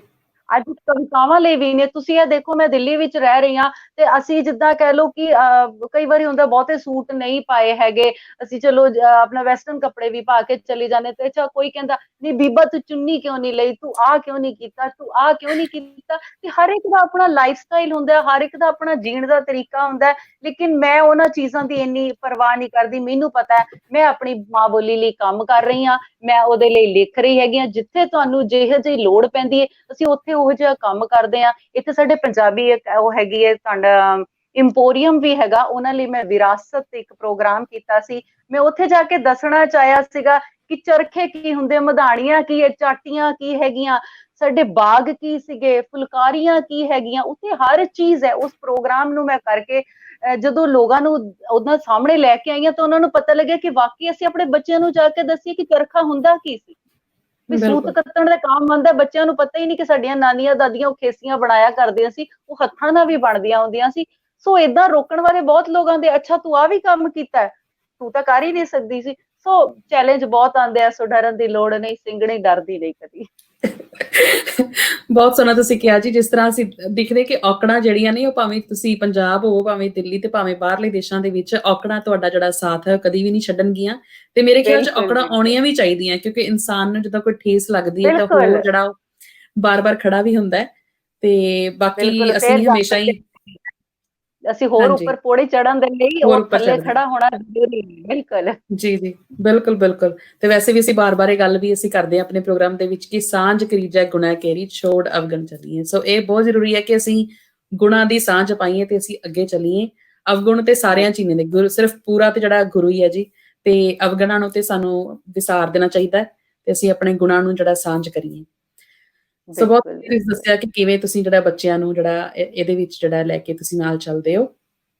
ਤੇ ਆਪਾਂ ਕਵਿਤਾਵਾਂ ਦੀ ਜਿਹੜੀ ਹੈ ਲੜੀ ਹੈ ਉਹ ਥੋੜੀ ਜਿਹੀ ਅੱਗੇ ਹੋਰ ਵਧਾਉਂਦੇ ਆ। ਤੇ ਸਾਨੂੰ ਤੁਸੀਂ ਕਰੋਨਾ ਵਾਇਰਸ ਤੇ 84 ਬਾਰੇ ਜਿਹੜੀ ਕਵਿਤਾ ਸੁਣਾਈ ਹੈ, ਮੈਂ ਚਾਹੁੰਦੀ ਕਿ ਥੋੜੀ ਜਿਹੀ ਹੁਣ ਅਸੀਂ ਕੋਈ ਸਾਨੂੰ ਥੋੜੀ ਹੋਰ ਵੱਖਰੀ ਕੋਈ ਕਵਿਤਾ ਵੀ ਜਿਹੜੀ ਤੁਸੀਂ ਆਪਣੀ ਜ਼ਰੂਰ ਸੁਣਾਓ। ਜੇ ਸਾਡੇ ਸਰੋਤਿਆਂ ਚੋਂ ਵੀ ਕੋਈ ਫਰਮਾਇਸ਼ ਹੈਗੀ ਹੈ, ਸਰਦਾਰ ਕਰਨੈਲ ਸਿੰਘ ਜੀ ਨੇ ਸਾਨੂੰ ਬੇਨਤੀ ਕੀਤੀ ਸੀ ਖਾਸ ਕਰਕੇ। ਤੇ ਸਿਡਨੀ ਤੋਂ ਹੀ ਇੱਕ ਭਾਈ ਸੁਰਿੰਦਰ ਸਿੰਘ ਜੀ, ਉਹਨਾਂ ਨੇ ਵੀ ਤੁਹਾਡੀ ਕਵਿਤਾਵਾਂ ਬਾਰੇ ਮੈਂ ਉਹਨਾਂ ਦਾ ਪੜ੍ਹਿਆ ਸੀ ਫੇਸਬੁੱਕ ਤੇ, ਉਹਨਾਂ ਨੇ ਬਹੁਤ ਵਧੀਆ ਤੁਹਾਡੇ ਕਵਿਤਾਵਾਂ ਦੀ ਜਿਹੜੀ ਹੈ ਉਹ ਸਿਫਤ ਕੀਤੀ ਸੀ। ਸੋ ਜੇ ਉਹ ਵੀ ਇਸ ਵਕਤ ਸੁਣ ਰਹੇ ਨੇ ਤੇ ਜੇ ਉਹਨਾਂ ਦੀ ਕੋਈ ਫਰਮਾਇਸ਼ ਹੈ ਤੇ ਮੈਂ ਚਾਹੁੰਦੀ ਤਾਂ ਉਹ ਵੀ ਤੁਹਾਡੇ ਨਾਲ ਜ਼ਰੂਰ ਸਾਂਝੀ ਕਰਨ ਜੀ। ਚਲੋ ਮੈਂ ਪਹਿਲਾਂ ਤਾਂ ਤੁਹਾਨੂੰ ਸੁਣਾਉਣੀ ਆ ਜੀ ਕਵਿਤਾ ਦੇ ਮੋਰਚੇ। ਇੱਕ ਕਵਿਤਾ ਹੈਗੀ ਮੇਰੀ, ਤੇ ਕਵਿਤਾ ਜਿਹੜੀ ਹੈਗੀ ਏ ਉਹ ਹਰ ਮੋਰਚੇ ਦੇ ਉੱਤੇ ਜਿਹੜੀ ਏ ਉਹ ਆ ਕੇ ਆਪ ਖੜੀ ਹੁੰਦੀ ਹੈ। ਸੋ ਕਵਿਤਾ ਕੱਲੀ ਰਹਿ ਕਈ ਮੋਰਚੇ ਸਾਂਭਦੀ ਵੇਖੀ, ਕਵਿਤਾ ਕੱਲੀ ਰਹਿ ਕਈ ਮੋਰਚੇ ਸਾਂਭਦੀ ਵੇਖੀ, ਹੁਸਨ ਇਸ਼ਕ ਦਾ ਪੁੱਲ ਬਣ ਨਦੀਆਂ ਨਹਿਰਾਂ ਪਹਾੜਾਂ ਥਲਾਂ ਚ ਜਾਗਦੀ ਵੇਖੀ, ਕਵਿਤਾ ਕੱਲੀ ਰਹਿ ਕਈ ਮੋਰਚੇ ਸਾਂਭਦੀ ਵੇਖੀ।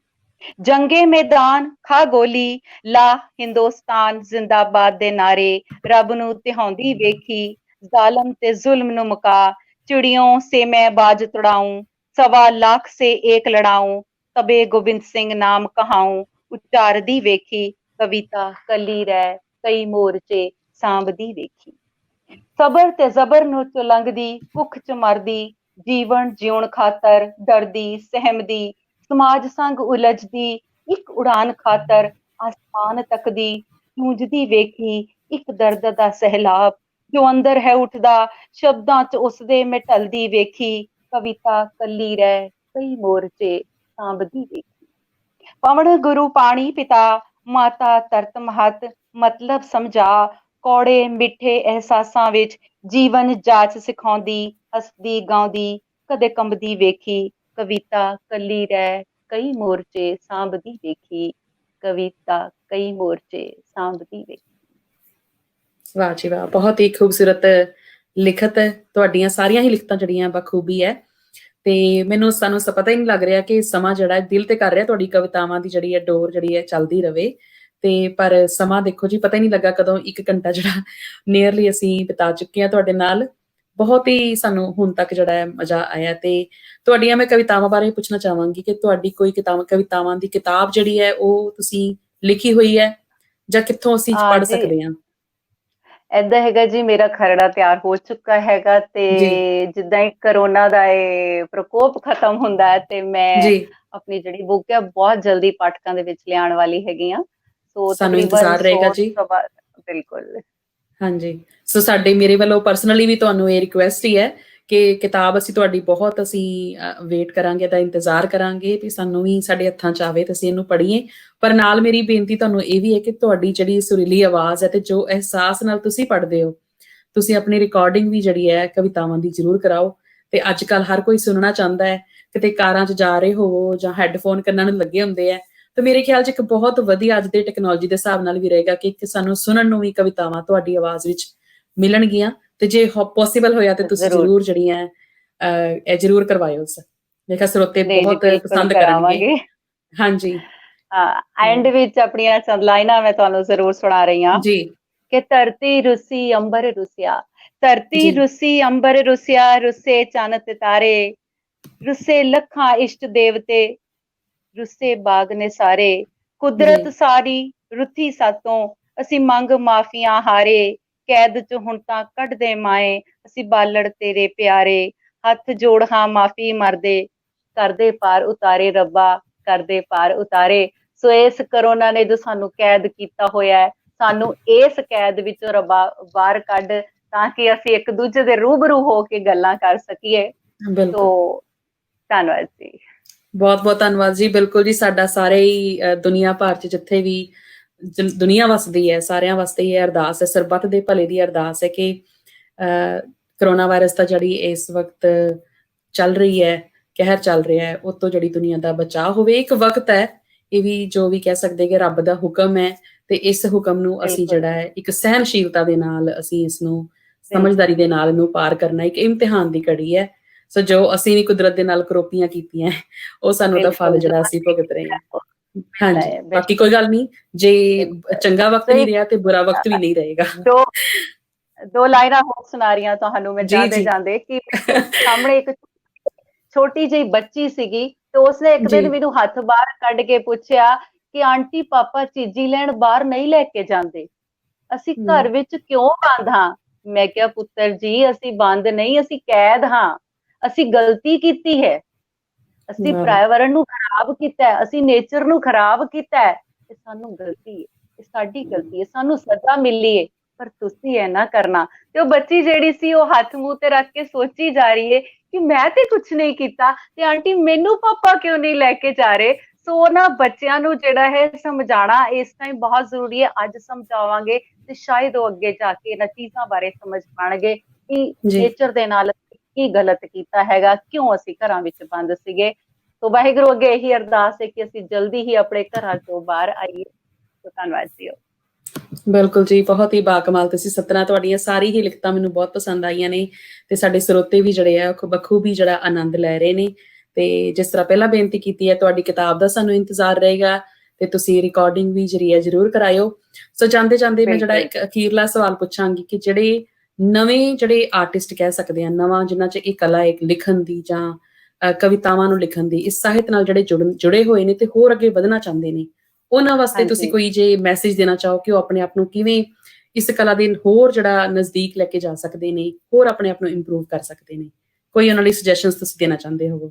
ਦੇਖੋ, ਮੈਂ ਇਹ ਕਹਿਣਾ ਚਾਹੁੰਦੀ ਹਾਂ ਕਿ ਇੱਕ ਜਿਹੜਾ ਕਵੀ ਹੈ ਨਾ, ਤੁਹਾਡੇ ਦਿਲ ਵਿੱਚ ਜੋ ਵੀ ਆਵੇ ਤੁਸੀਂ ਉਹਨਾਂ ਸ਼ਬਦਾਂ ਨੂੰ ਕਾਗਜ਼ ਤੇ ਉਤਾਰੋ।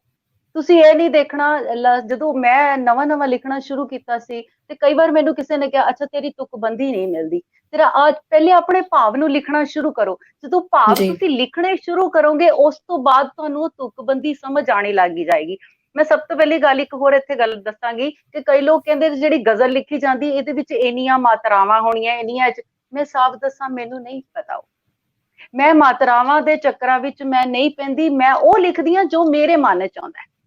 ਜੋ ਜੀ। ਮੈਨੂੰ ਸਾਹਮਣੇ ਦਿਸਦਾ ਹੈ, ਮੈਂ ਉਹਨਾਂ ਸ਼ਬਦਾਂ ਨੂੰ ਢਾਲਣ ਦੀ ਕੋਸ਼ਿਸ਼ ਕਰਦੀ ਹਾਂ ਜਿੱਥੇ ਮੈਨੂੰ ਲੱਗਦਾ ਕਿ ਬਾਉਂਡਰੀਜ਼ ਪੈ ਗਈਆਂ। ਹੁਣ ਇੱਥੇ ਜਿਹੜੇ ਆ ਕਿ ਨਹੀਂ, ਇਹਦੀ ਤੁਕਬੰਦੀ ਇੱਥੇ ਨਹੀਂ ਮਿਲੀ, ਮਾਤਰਾ ਨਹੀਂ ਆਈ ਤੇ ਮੈਂ ਇਸ ਚੀਜ਼ ਨੂੰ ਇੱਥੇ ਹੀ ਛੱਡ ਦਿੱਤਾ। ਜੇ ਸਟਾਰਟਿੰਗ ਕਰਨਾ ਚਾਹੁੰਦੇ ਹੋ ਤਾਂ ਇਹਨਾਂ ਚੀਜ਼ਾਂ ਤੋਂ ਥੋੜਾ ਜਿਹਾ ਪਰੇ ਰਹਿ ਕੇ ਬੜਾ ਸਿੰਪਲ ਲਿਖਣਾ ਸ਼ੁਰੂ ਕਰੋ, ਔਰ ਗਹਿਰੇ ਸ਼ਬਦਾਂ 'ਚ ਜਾਣ ਦੀ ਬਿਲਕੁਲ ਲੋੜ ਨਹੀਂ ਹੈ, ਕਿਉਂਕਿ ਉਹਦਾ ਕੋਈ ਫਾਇਦਾ ਨਹੀਂ ਕਿ ਸਾਨੂੰ ਡਿਕਸ਼ਨਰੀ ਲੈ ਕੇ ਉਹਨਾਂ ਅੱਖਰਾਂ ਦੇ ਮਤਲਬ ਦੇਖਣੇ ਪੈਣ। ਜਿੰਨੀ ਸਿੰਪਲ ਲਿਖੋਗੇ ਉਨੀ ਆਮ ਲੋਕਾਂ ਤੱਕ ਜ਼ਿਆਦਾ ਚੰਗੀ ਤਰ੍ਹਾਂ ਪਹੁੰਚੇਗੀ ਔਰ ਉਸ ਚੀਜ਼ ਨੂੰ ਉਹ ਜ਼ਿਆਦਾ ਸਮਝ ਸਕਣਗੇ। ਮੈਨੂੰ ਯਾਦ ਹੈ ਮੈਂ 10ਵੀਂ ਦੇ ਵਿੱਚ ਪੜ੍ਹਦੀ ਸੀ, ਨਾਲ ਉਹਦੇ ਮੀਨਿੰਗ ਦੇਖੀ ਜਾਂਦੇ, ਅੱਛਾ ਇਹਦਾ ਮੀਨਿੰਗ ਇਹ ਹੁੰਦਾ, ਉਹਦਾ ਕੀ ਫਾਇਦਾ? ਅੱਧੇ ਲੋਕ ਉਸ ਨੂੰ ਸਮਝ ਹੀ ਨਹੀਂ ਪਾਉਂਦੇ ਔਰ ਅੱਜ ਕਿਸੇ ਕੋਲ ਟਾਈਮ ਨਹੀਂ ਕਿ ਉਹ ਡਿਕਸ਼ਨਰੀ ਲੈ ਕੇ ਬੈਠੇ। ਸੋ ਨਵਿਆਂ ਨੂੰ ਮੈਂ ਇਹੀ ਕਹਾਂਗੀ, ਸਿੰਪਲ ਲਿਖੋ, ਸਿੱਧਾ ਲਿਖਣ ਦੀ ਕੋਸ਼ਿਸ਼ ਕਰੋ। ਜਦੋਂ ਵਕਤ ਆਏਗਾ ਤੁਸੀਂ ਆਪਣੇ ਆਪ ਹੀ ਤੁਹਾਡੇ ਸ਼ਬਦਾਂ ਵਿੱਚ ਜਿਹੜੀ ਉਹ ਗਹਿਰਾਈ ਆਣੀ ਆਪੇ ਸ਼ੁਰੂ ਹੋ ਜਾਣੀ ਹੈ। ਤੁਹਾਨੂੰ ਕਿਸੇ ਨੇ ਤੁਹਾਨੂੰ ਫਿਰ ਤੁਹਾਡੇ ਕੋਲ ਨਾ ਤੁਹਾਨੂੰ ਪੁੱਛਣ ਦੀ ਲੋੜ ਹੈ, ਨਾ ਕਿਸੇ ਨੂੰ ਦੱਸਣ ਦੀ ਲੋੜ ਪੈਣੀ। ਸੋ ਆਪਣੀ ਰਾਹ ਆਪੇ ਹੀ ਤੁਰੀ ਜਾਓ, ਵਕਤ ਤੁਹਾਨੂੰ ਆਪਣੇ ਆਪ ਸਿਖਾਉਂਦਾ ਚਲਿਆ ਜਾਏਗਾ। ਔਰ ਕਿਤਾਬਾਂ ਪੜ੍ਹੀ ਜਾਓ। ਕਿਤਾਬਾਂ ਜਦੋਂ ਤੁਸੀਂ ਪੜ੍ਹਦੇ ਹੋ ਤੇ ਉਹਨਾਂ ਵਿੱਚੋਂ ਤੁਹਾਨੂੰ ਬੜਾ ਕੁਝ ਜਿਹੜਾ, ਇੱਕ ਲਾਈਨ ਹੀ ਇਹੋ ਜਿਹੀ ਹੁੰਦੀ ਜਿਹੜੀ ਤੁਹਾਡੀ ਪੂਰੀ ਕਵਿਤਾ ਬਣਾ ਜਾਂਦੀ ਹੈ। ਮੈਂ ਇੱਕ ਕਵਿਤਾ ਲਿਖੀ ਸੀ, ਅਫਸਰਸ਼ਾਹੀ। ਅਫਸਰਸ਼ਾਹੀ ਜਿਹੜੀ ਸੀਗੀ ਤੇ ਉਹਦੇ ਵਿੱਚ ਕੀ ਸੀਗਾ ਕਿ ਜਿਹੜੇ ਜੱਟਾਂ ਦੇ ਪੁੱਤ ਨੇ ਉਹ ਜੀ ਮੋਰੀ ਦੀ ਇੱਟ ਕਦੇ ਛੱਤ ਤੇ ਨਹੀਂ ਲੱਗਦੀ, ਤੇ ਜਿਹੜੇ ਜੱਟਾਂ ਦੇ ਪੁੱਤ ਨੇ ਉਹ ਖੇਤਾਂ 'ਚ ਹੀ ਸੌਂਦੇ ਨੇ, ਅਫਸਰਸ਼ਾਹੀਆਂ ਨਹੀਂ ਕਰਦੇ। ਤੇ ਮੈਂ ਇਸ ਤੇ ਪੂਰੀ ਕਵਿਤਾ ਬਣਾ ਦਿੱਤੀ ਕਿ ਕਿਉਂ ਨਹੀਂ, ਕਿ ਜੱਟਾਂ ਦੇ ਪੁੱਤ ਅਫਸਰ ਨਹੀਂ ਬਣਦੇ, ਉਹ ਕਿਉਂ ਸਿਰਫ ਖੇਤ ਦੇ ਵੱਟਾਂ ਤੇ ਖੜੇ ਰਹਿਣਾ ਚਾਹੁੰਦੇ ਨੇ। ਤੇ ਕਿਤੋਂ ਵੀ ਜਦੋਂ ਤੁਸੀਂ ਪੜ੍ਹ ਰਹੇ ਹੁੰਦੇ ਤੁਹਾਨੂੰ ਇੱਕ ਲਾਈਨ ਜਿਹੜੀ ਹੈ ਉਹ ਪੂਰੀ ਦੀ ਪੂਰੀ ਸਮਝ ਆ ਜਾਂਦੀ ਹੈ ਕਿ ਇਹ ਕਹਿਣਾ ਕੀ ਚਾਹੁੰਦਾ ਔਰ ਮੈਨੂੰ ਕੀ ਕਹਿਣਾ ਹੈਗਾ। ਸੋ ਕਿਤਾਬਾਂ ਜ਼ਰੂਰ ਪੜ੍ਹੋ, ਸਿੰਪਲ ਲਿਖੋ, ਬਸ ਇੰਨਾ ਹੀ ਮੈਂ ਕਹਿਣਾ ਚਾਹਾਂਗੀ। ਬਿਲਕੁਲ ਜੀ, ਬਹੁਤ ਸੋਹਣੇ ਸ਼ਬਦਾਂ 'ਚ ਤੁਸੀਂ ਸਾਰਾ ਜਿਹੜਾ ਸਾਰਾਂਸ਼ ਸਾਨੂੰ ਸਮਝਾ ਦਿੱਤਾ ਹੈ। ਤੇ ਸਾਡਾ ਵੈਸੇ ਦਿਲ ਨਹੀਂ ਕਰ ਰਿਹਾ ਕਿ ਇਸ ਗੱਲਬਾਤ ਨੂੰ ਖਤਮ ਕੀਤਾ ਜਾਵੇ, ਬਟ ਸਮਾਂ ਜਿਹੜਾ ਇਜਾਜ਼ਤ ਨਹੀਂ ਦਿੰਦਾ। ਤੇ ਅਸੀਂ ਕੋਸ਼ਿਸ਼ ਕਰਾਂਗੇ ਤੁਹਾਡੀ ਜਿਹੜੀ ਲਿਖਤਾਂ ਨੇ ਅਸੀਂ ਇਹਨਾਂ ਦੀ ਸਾਂਝ ਜਿਹੜੀ ਹੈ ਫਿਰ ਆਪਣੇ ਪ੍ਰੋਗਰਾਮਾਂ ਦੇ ਵਿੱਚ ਹੋਰ ਵੀ ਕਿਤੇ ਫਿਊਚਰ ਦੇ ਵਿੱਚ ਵੀ ਪਾਉਂਦੇ ਰਹੀਏ। ਤੇ ਬਾਕੀ ਤੁਹਾਡਾ ਮੈਂ ਪੜ੍ਹਿਆ ਸੀ ਕਿ 28 ਤਰੀਕ ਨੂੰ ਤੁਹਾਡਾ ਇੱਕ ਪੰਜਾਬੀ ਅਕੈਡਮੀ ਦਾ ਪ੍ਰੋਗਰਾਮ ਵੀ ਜਿਹੜਾ 28 ਜੂਨ ਨੂੰ ਹੋ ਰਿਹਾ ਜੀ, ਆਉਣ ਵਾਲੇ ਐਤਵਾਰ ਨੂੰ। ਪੰਜਾਬੀ ਅਕੈਡਮੀ ਦਾ ਨਹੀਂ ਹੈ, ਇਹ ਹੈਗਾ ਜੀ ਮੇਰਾ ਮਹਿਕ ਪੰਜਾਬ ਦੀ ਇੱਕ ਗਰੁੱਪ ਹੈਗਾ। ਠੀਕ ਹੈ ਜੀ।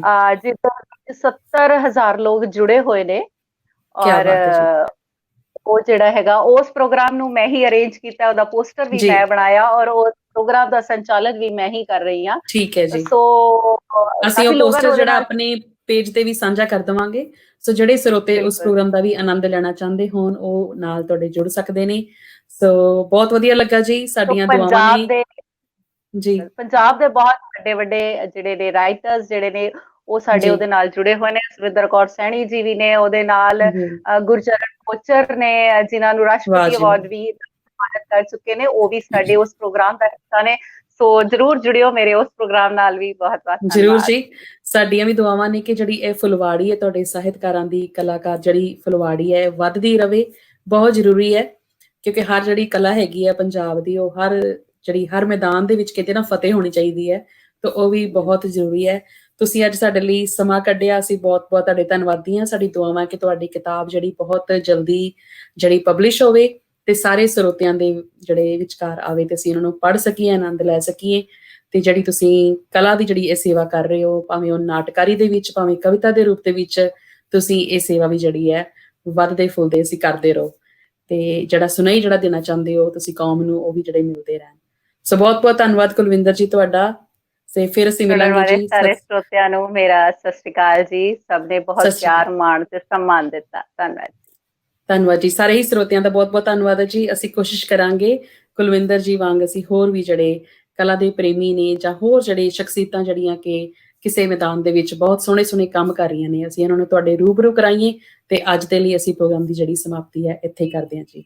ਸਤਿ ਸ਼੍ਰੀ ਅਕਾਲ। ਵਾਹਿਗੁਰੂ ਜੀ ਕਾ ਖਾਲਸਾ, ਵਾਹਿਗੁਰੂ ਜੀ ਕੀ ਫਤਿਹ ਜੀ।